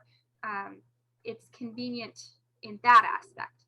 So there will probably be some kind of a combination between Zoom and in person meetings for 2022. And also the field trips are always, we want people to come. We understand that sometimes the drive is just not feasible or reasonable. But I know I will drive more than an hour for a good plant talk or a tour or whatnot. So we hope that lots of people will do that.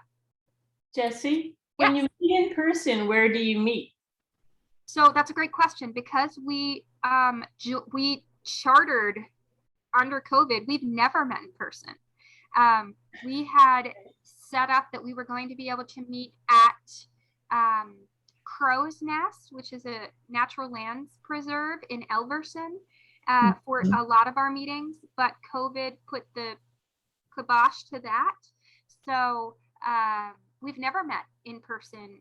We've done different events where we've been in person, but we've not had any of our meetings in person. And because COVID is still happening, and because a lot of the public buildings and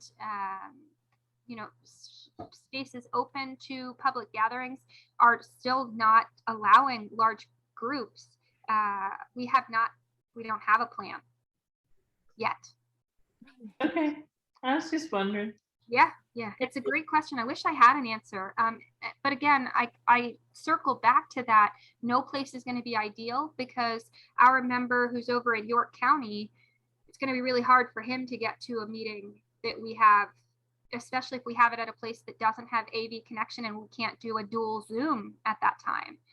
And with being a new chartered organization, we don't have AV, our own AV capability. So it's definitely a challenge that we have in our mind, and we're thinking about the best way to tackle. But I think it's really going to be kind of a hybrid, come to as many things as you can. But we understand that, the sheer area that we cover is a hindrance sometimes. Looking in the chat again. First Wednesday, one question January about is the 5th. Sorry, there's a question about the January meeting. Because it looks like I put the 7th and it must be the 5th. And it's probably just a typo. I'll fix that. I don't doubt you. The 5th looks, yep, it's just a typo. So it would be Wednesday the 5th, and I will update that when I'm not on this share screen. Thank you for bringing that to my attention. Maya, that's a great question about as anyone else in Bucks County. The reason I do the shout outs in the beginning with the new members is for you to see if you have somebody who's joining that's in your area, so that you can maybe work on some open space areas in your community.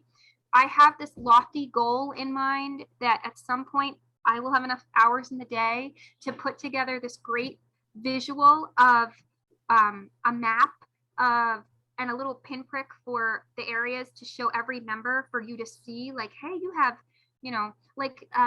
our person who joined from Warrington, I think that's the 3rd or 4th person that's from Warrington. And I would love for people to be able to know that and get together. And I know we have lots of people from Phoenixville that have kind of connected because they're all together and they know about each other. So Jesse, I can do that. I didn't know you were looking for that. I can do that. We won't list people's names.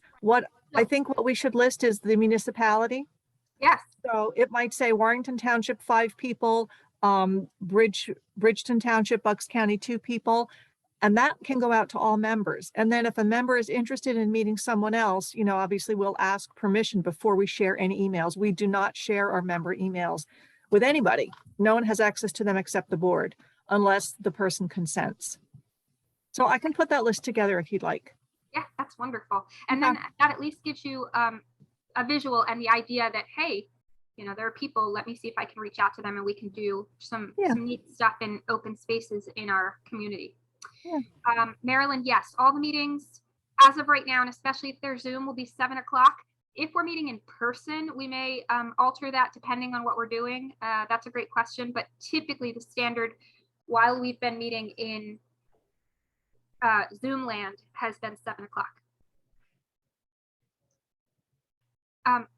Susan, Zach also says he can do zip code, plot, map, screenshot stuff, software.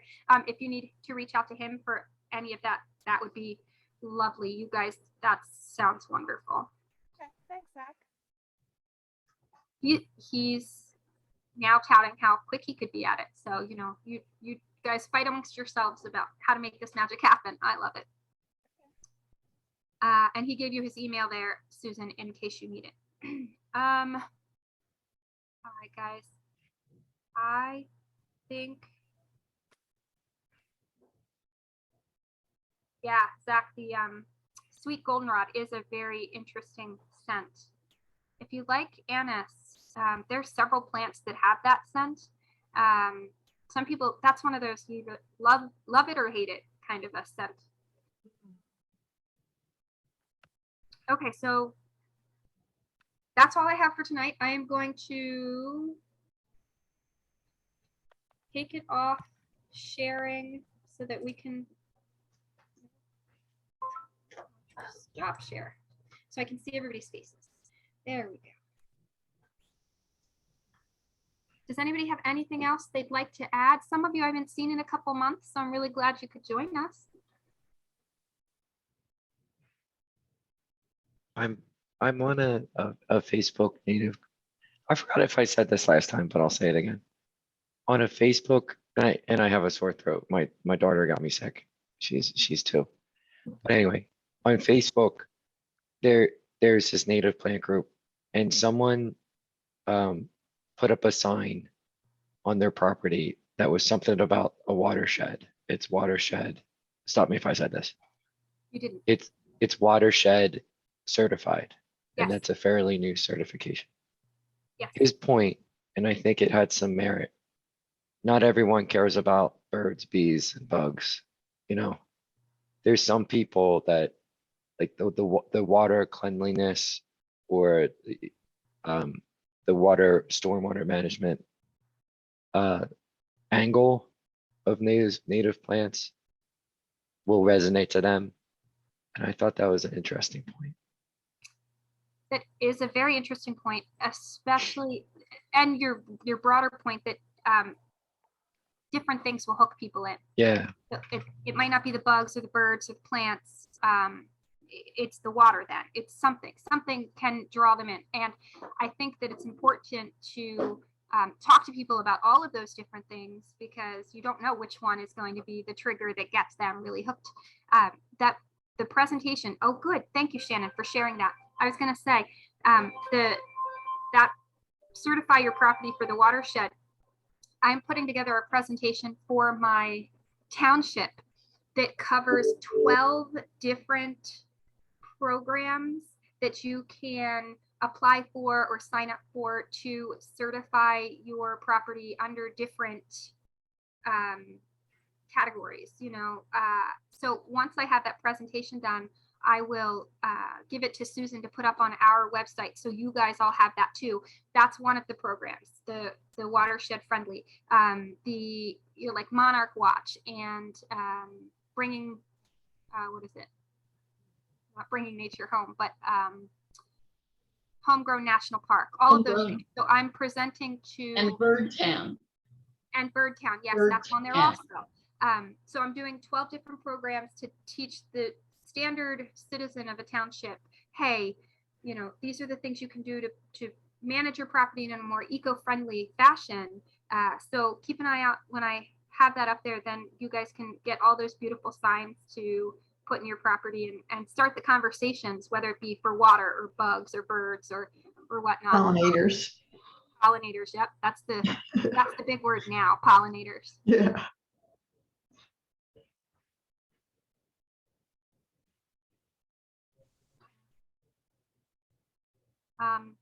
New Jersey riverfriendly.org. Is that a certification program or is that a like-minded group?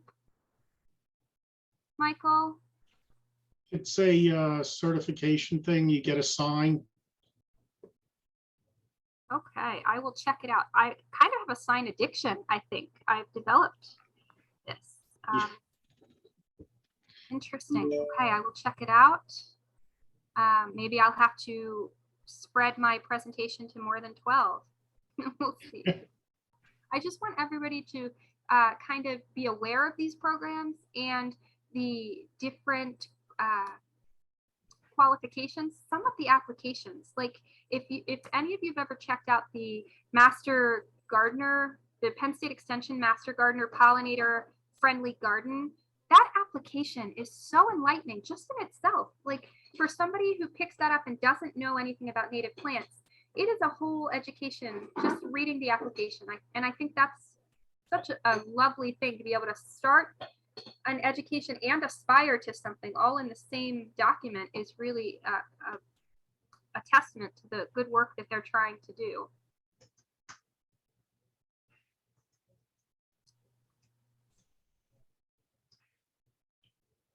Anything else that you want to share before we part ways tonight? Oh, look, Mike, I see your National Wildlife sign there. Very nice. Yeah, my Xerces is underneath it. Yeah, yep, I see it. Hey, did you know that Xerces came out with a new sign now? Yes. Oh, it's beautiful too. I am hoping maybe somebody decides that's a good Christmas gift. But yeah, it's a really neat, pretty sign.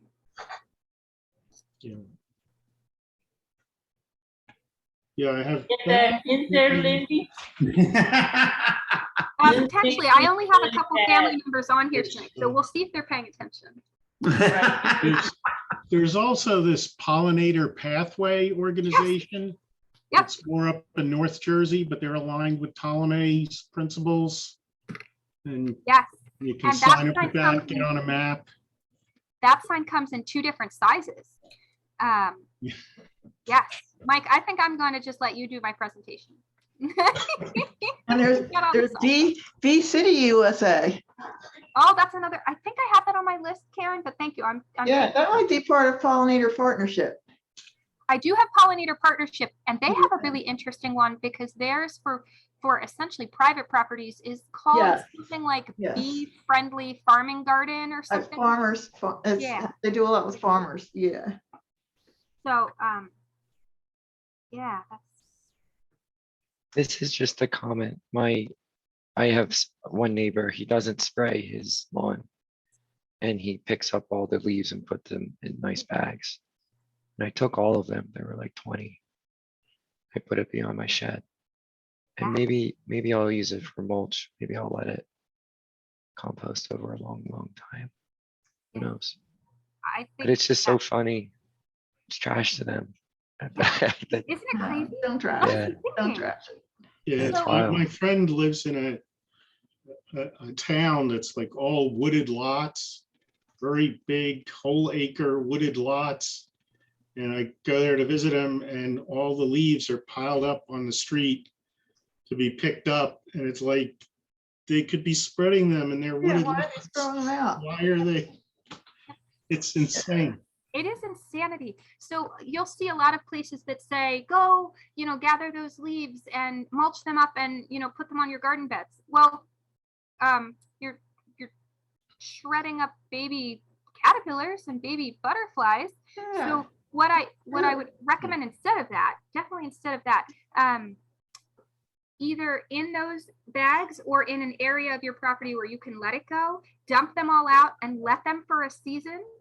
And then if you want to use them for mulch or compost after April or May, then do it because then they've had a chance to emerge. I do rescue lots of bags. I look like a crazy person with like bags coming out my windows as I'm rescuing all these leaves. Yeah, she does look crazy when she does it. Yeah, I used to vacuum all mine up too and mulch them until I learned about, everything that's overwintering in there. Now I just gently rake them up. And of course, now I got rid of so much lawn now that most of my leaves can stay where they are because they're just falling in perennial beds and stuff. Right. That's a great point, Michael. I saw a really good quote that said something like, if you have too many leaves to rake, it means you have too much lawn. Yeah. And not enough natural area. And it's so much easier just to let them fall, like you said, right where they fall. Yeah. Just leave them there. They did for millions of years. So I live in a small independent living retirement community, 7 acres. And when I first moved here, the management agreed to not clean up the leaves in all the backyards. But this year, the landscapers mistakenly cleaned up all the leaves and management made them put them back. That is wonderful. Yeah. That's wonderful.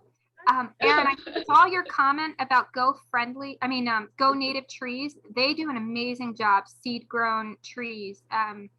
They are a challenging nursery to maneuver in the sense that if you go there are trees that are not labeled, that you kind of have to know how to identify these little seedlings, or you might not know what you're purchasing potentially. The good part is they do it all alphabetically, so you can guess probably which plant is which plant. So it's not for the beginner who is going for an education in what native plants look like with a label, like some other nurseries that do a really good job at that. But their variety and their local sourcing is really great. Their prices are really great. And I've found things there that aren't available anywhere else. So I'm glad you brought them up. They're really great. Yeah, I got some native crab apples, which are really hard to find. And some buckthorns, I think they're called, among other really great plants. I mean, you just call the owner and he'll walk through with you. I also got he's growing out some blight resistant elm trees, saplings.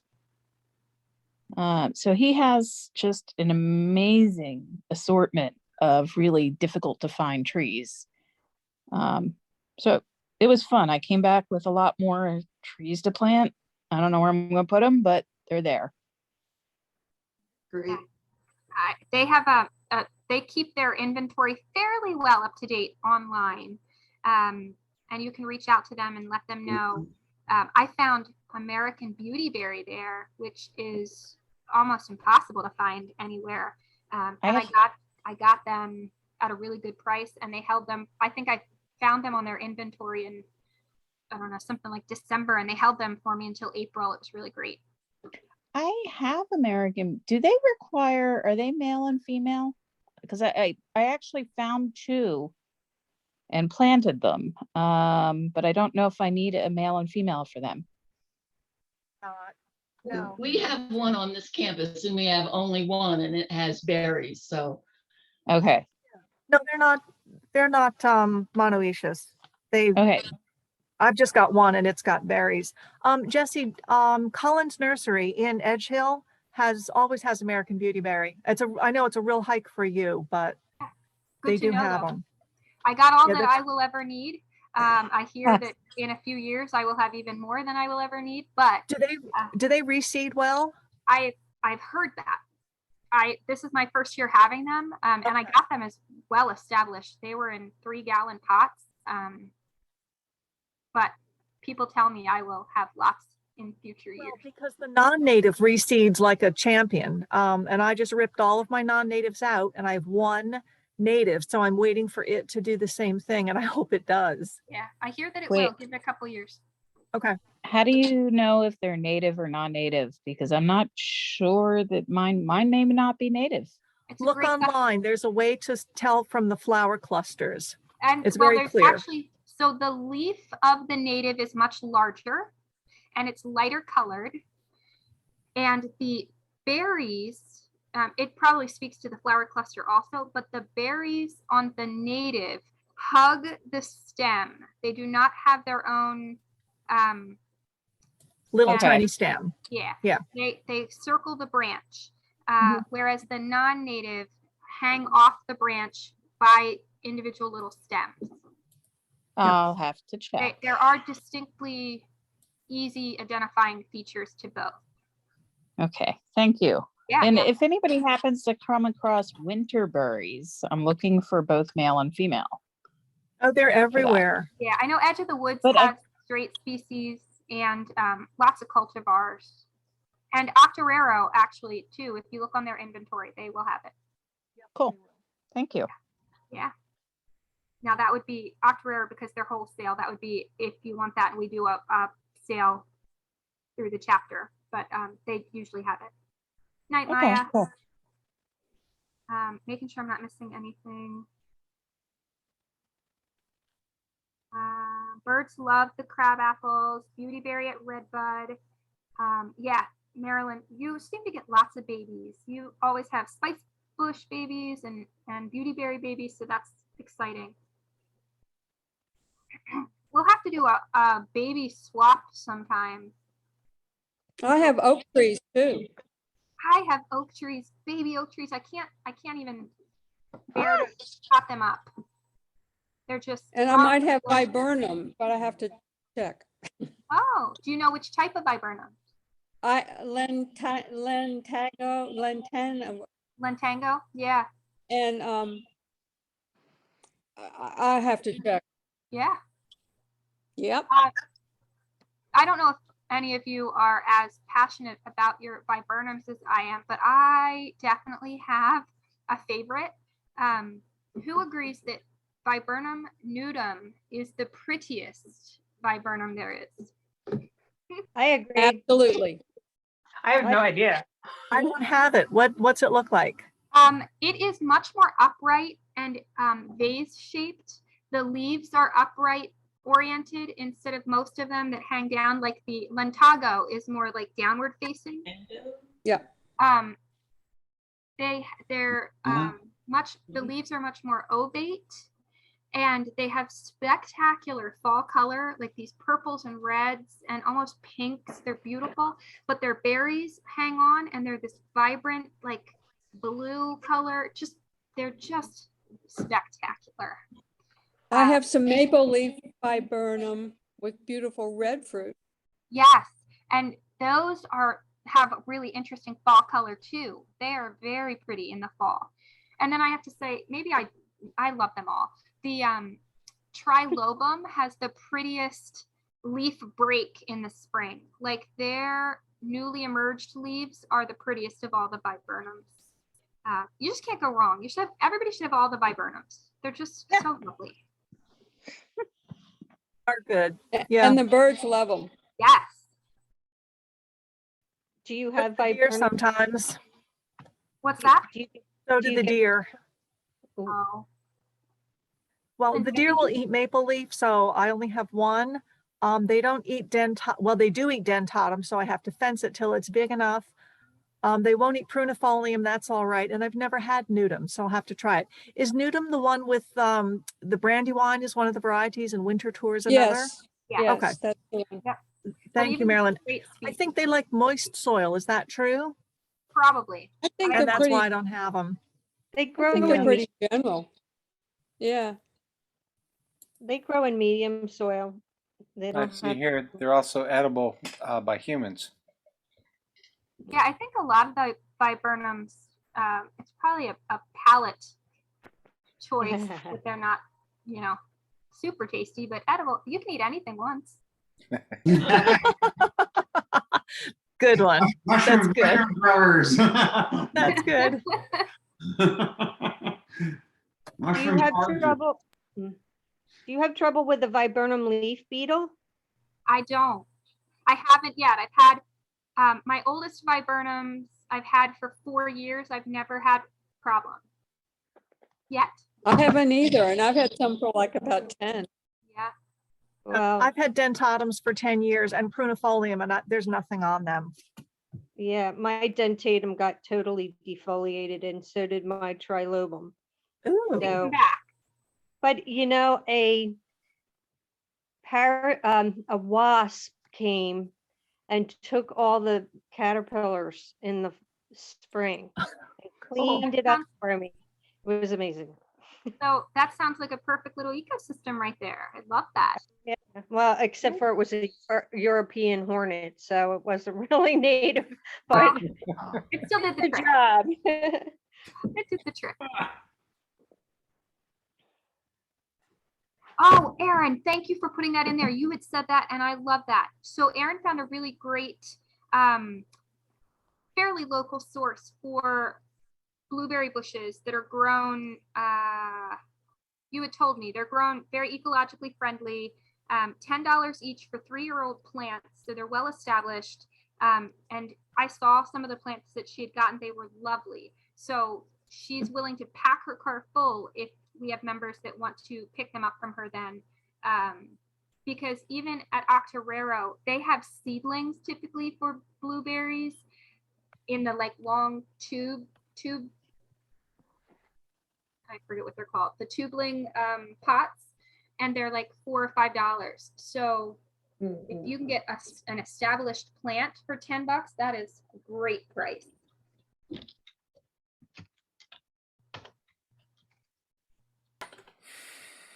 A couple months ago, I saw a mushroom under my pine tree, and there's a great app that identifies the mushroom. Oh. And the mushroom was a destroying angel, which is a fatally poisonous mushroom. And so it's like that, I don't know. I thought that was interesting to share. But there's good apps. There's good apps that. I'm glad you didn't eat it once. I know. Yeah, exactly. When you said that, it reminded me of that. Right. I didn't realize there was a mushroom ID app. That's very cool. Yes, yeah, that's what I want to share. It's Yeah. called Picture Mushroom. Yeah. That would be very important. Yes. So Justin is on here. He usually tells the story that we had been at Assateague Island one year for family vacation when our kids were little. And he wanted to get up and see the sunrise. And I was like, no, I'm too tired. So he's like walking by himself, all sad and lonely, while his whole family sleeps in a tent being eaten by mosquitoes.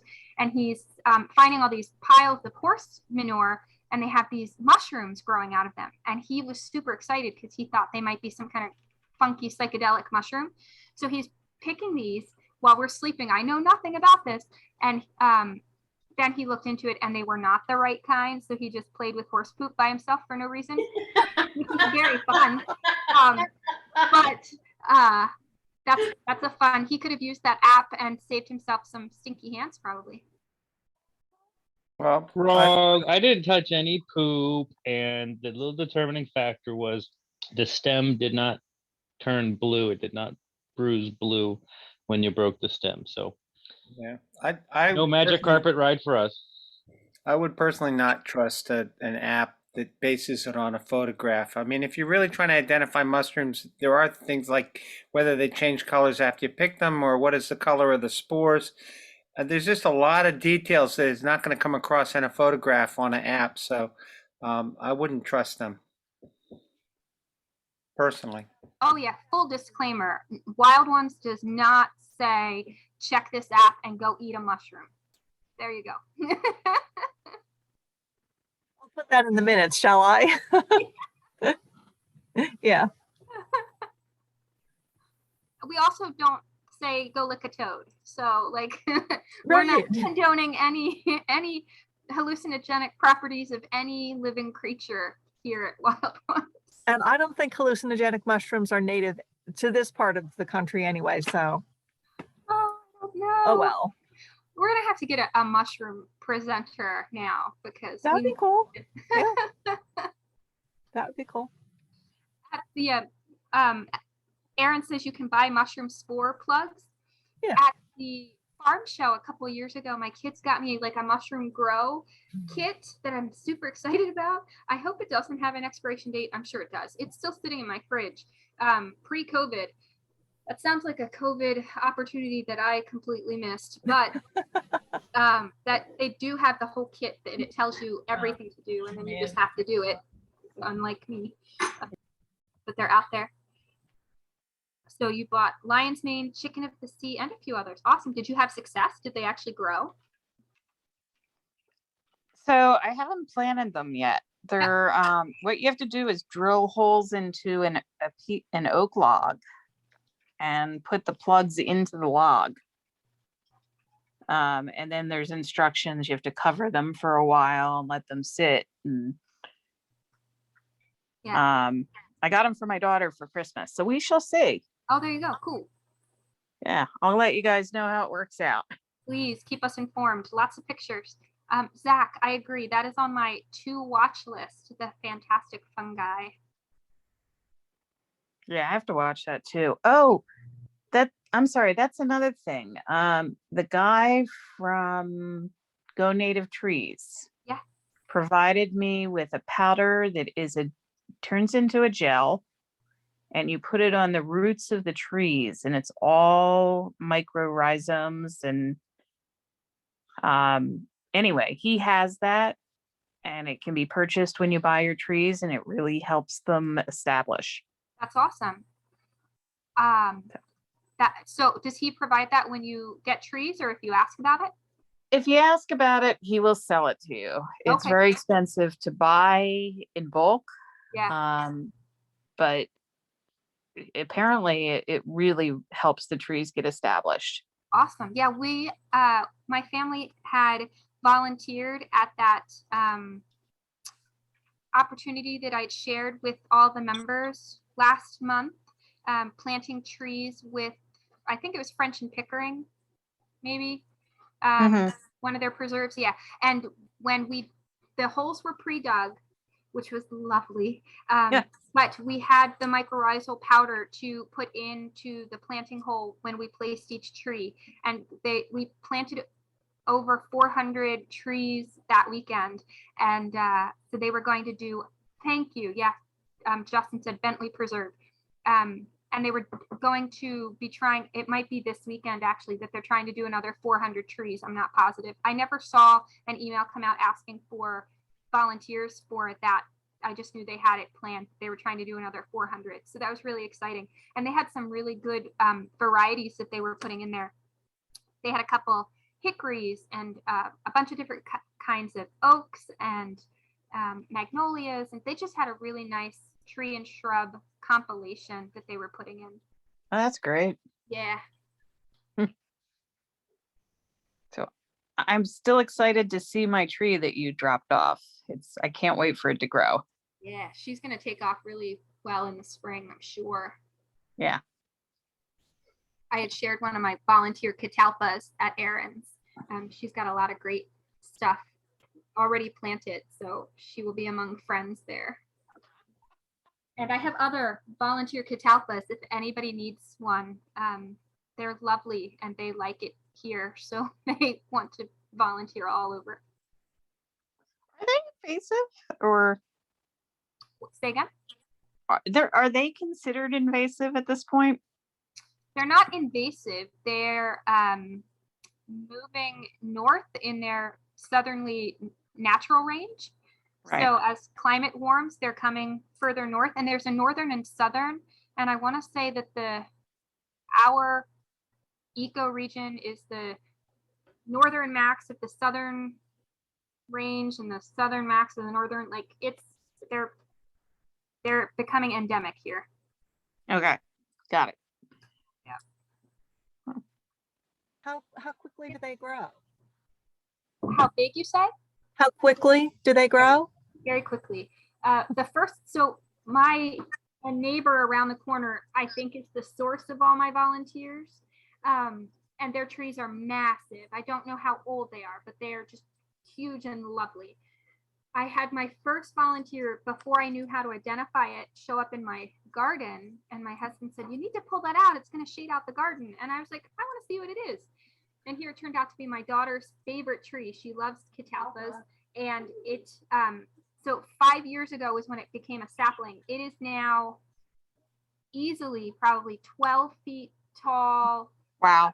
12 feet wide, large. It's large for a young tree. Huge leaves, beautiful bloom for the first time this year. But one of the main reasons I kept it, once I found out that it was her favorite tree, is it gets this very cool catalpa caterpillar that one year almost completely defoliated it, but it's a native caterpillar. That's its host plant. So I was like, okay, that's cool. The next year, the tree did fine. It was not set back at all. The caterpillars came again, but I noticed that parasitic wasps had moved in, and they laid their eggs on the backs of the caterpillars. So then half of the caterpillar population was knocked down. The tree was not defoliated, had this cool ecosystem happening. And I was like, this is why we do this. Like, this is such a cool thing to watch. Now this year, no caterpillars came.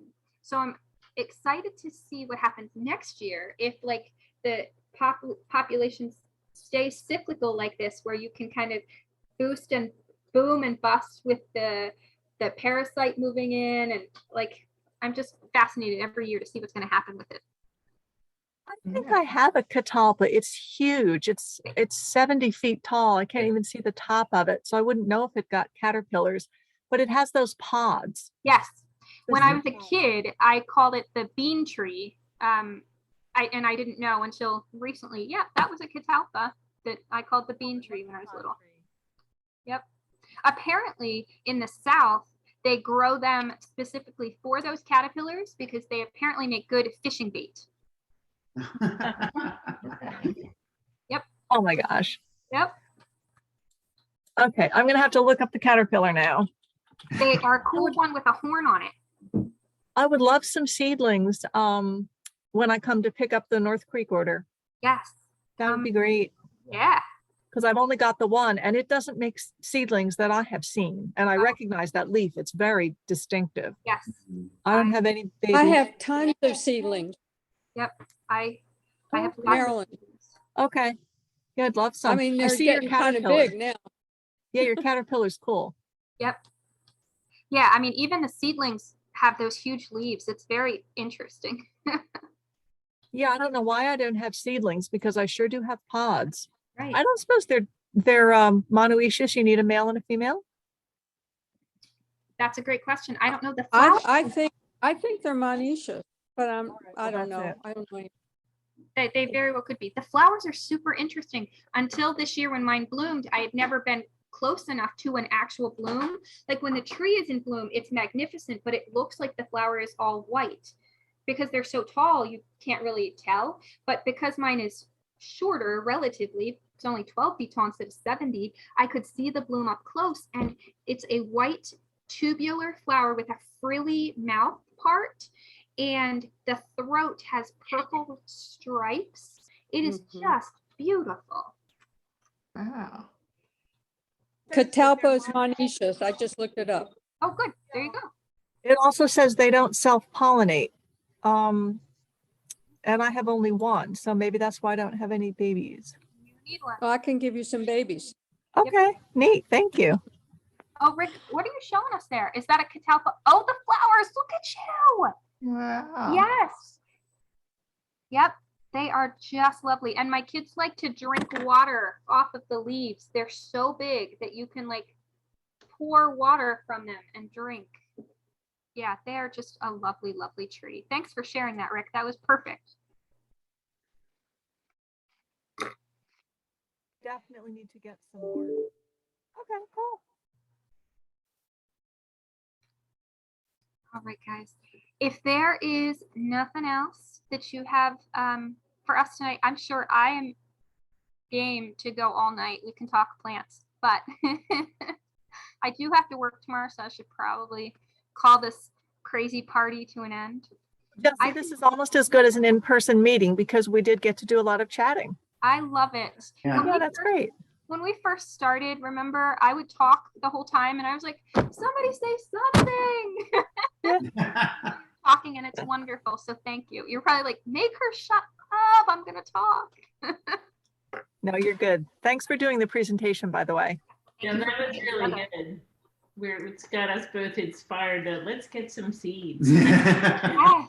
Yeah. Lots of little, flats of plugs and things left from when we planted our several hundred plants this fall. Yeah. Right. That's a really good use for those flats is when you're potting out. You can just pop them in those 50s and wow, you filled a 50.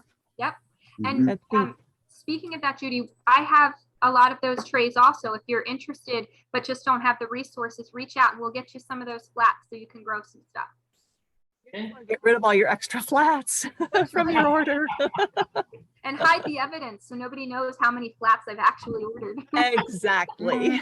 We said a bunch of things with Michelle, so we didn't have this huge collection of plastic things sitting around.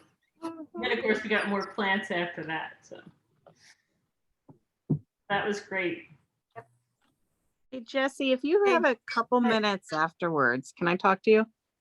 Yes. Who? Erin. Erin. Yes. Yeah. Yep. Thank you. Yeah, sure. Good night, everybody. Good night. Night. Good Night, everybody. Bye, Kirk. Glad you could join us. Bye, guys. Read the chat. It has lots of good Bye bye. information. Bye, Zach. I hope you feel better. Oh, Bye. thank you. Good night, everyone. Bye. Night. Good night, Shannon. Night. Bye, Marilyn. Good to see your face. Yes.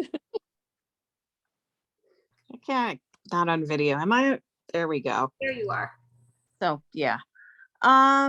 Hey guys, I'm sorry, real quick. Don't mean to cut you off, Aaron, but That's okay. just Aaron, I'm in Phoenixville. This is Audrey. Hi, Audrey. You can give me a call or email anytime. We can try and get together. And Jesse, I just wanted to say again, I'm so sorry about those pictures. I feel so bad. There's like 12 to 15 that didn't come through. So No, don't feel bad. I'm I sorry feel I bad screwed because that they up. sound like they would have been really great to share. We'll get it to them. That's okay. It happens. yeah, well, it just shows you like when you're trying to coordinate this via email instead, like it's things fall through the cracks that, I mean, I didn't even think to check with you that all the things I sent actually went through. So I do I really did get a apologize. ton. Yeah, So, oh well. no problem. Thank you. Lesson learned. Thank you. All right. Good night, guys. Audrey, definitely be nice to connect with you. Yes, definitely. All right. Good All night. right. Good night. Jesse, Yeah. this is totally unrelated to wild ones. Okay. I just remember you saying something about your job and not particularly liking it. Are you interested in looking around? I'd have to make the money I make. That's my only problem. Yeah. Well, do you mind my ask? So we're hiring, right? It's a human services position. But somebody with a medical background would be a really good fit. So I don't know what you make though. Right. Well, So. hold that thought. And because this is recorded on Zoom for the wild ones, but I will connect with you and we can talk more about it and see if you're going to be my savior. Okay. Well, do you want to do that now? Yeah. Once I end up here, because we've got a couple people hanging on, I want to make sure they don't need anything, and I can give you a quick call. Sounds good. Okay. All right. Bye. Bye. Marilyn, are you hanging on for anything? Do you need anything from me? Okay. Well, I will end it, and that will put us all done then. Good night.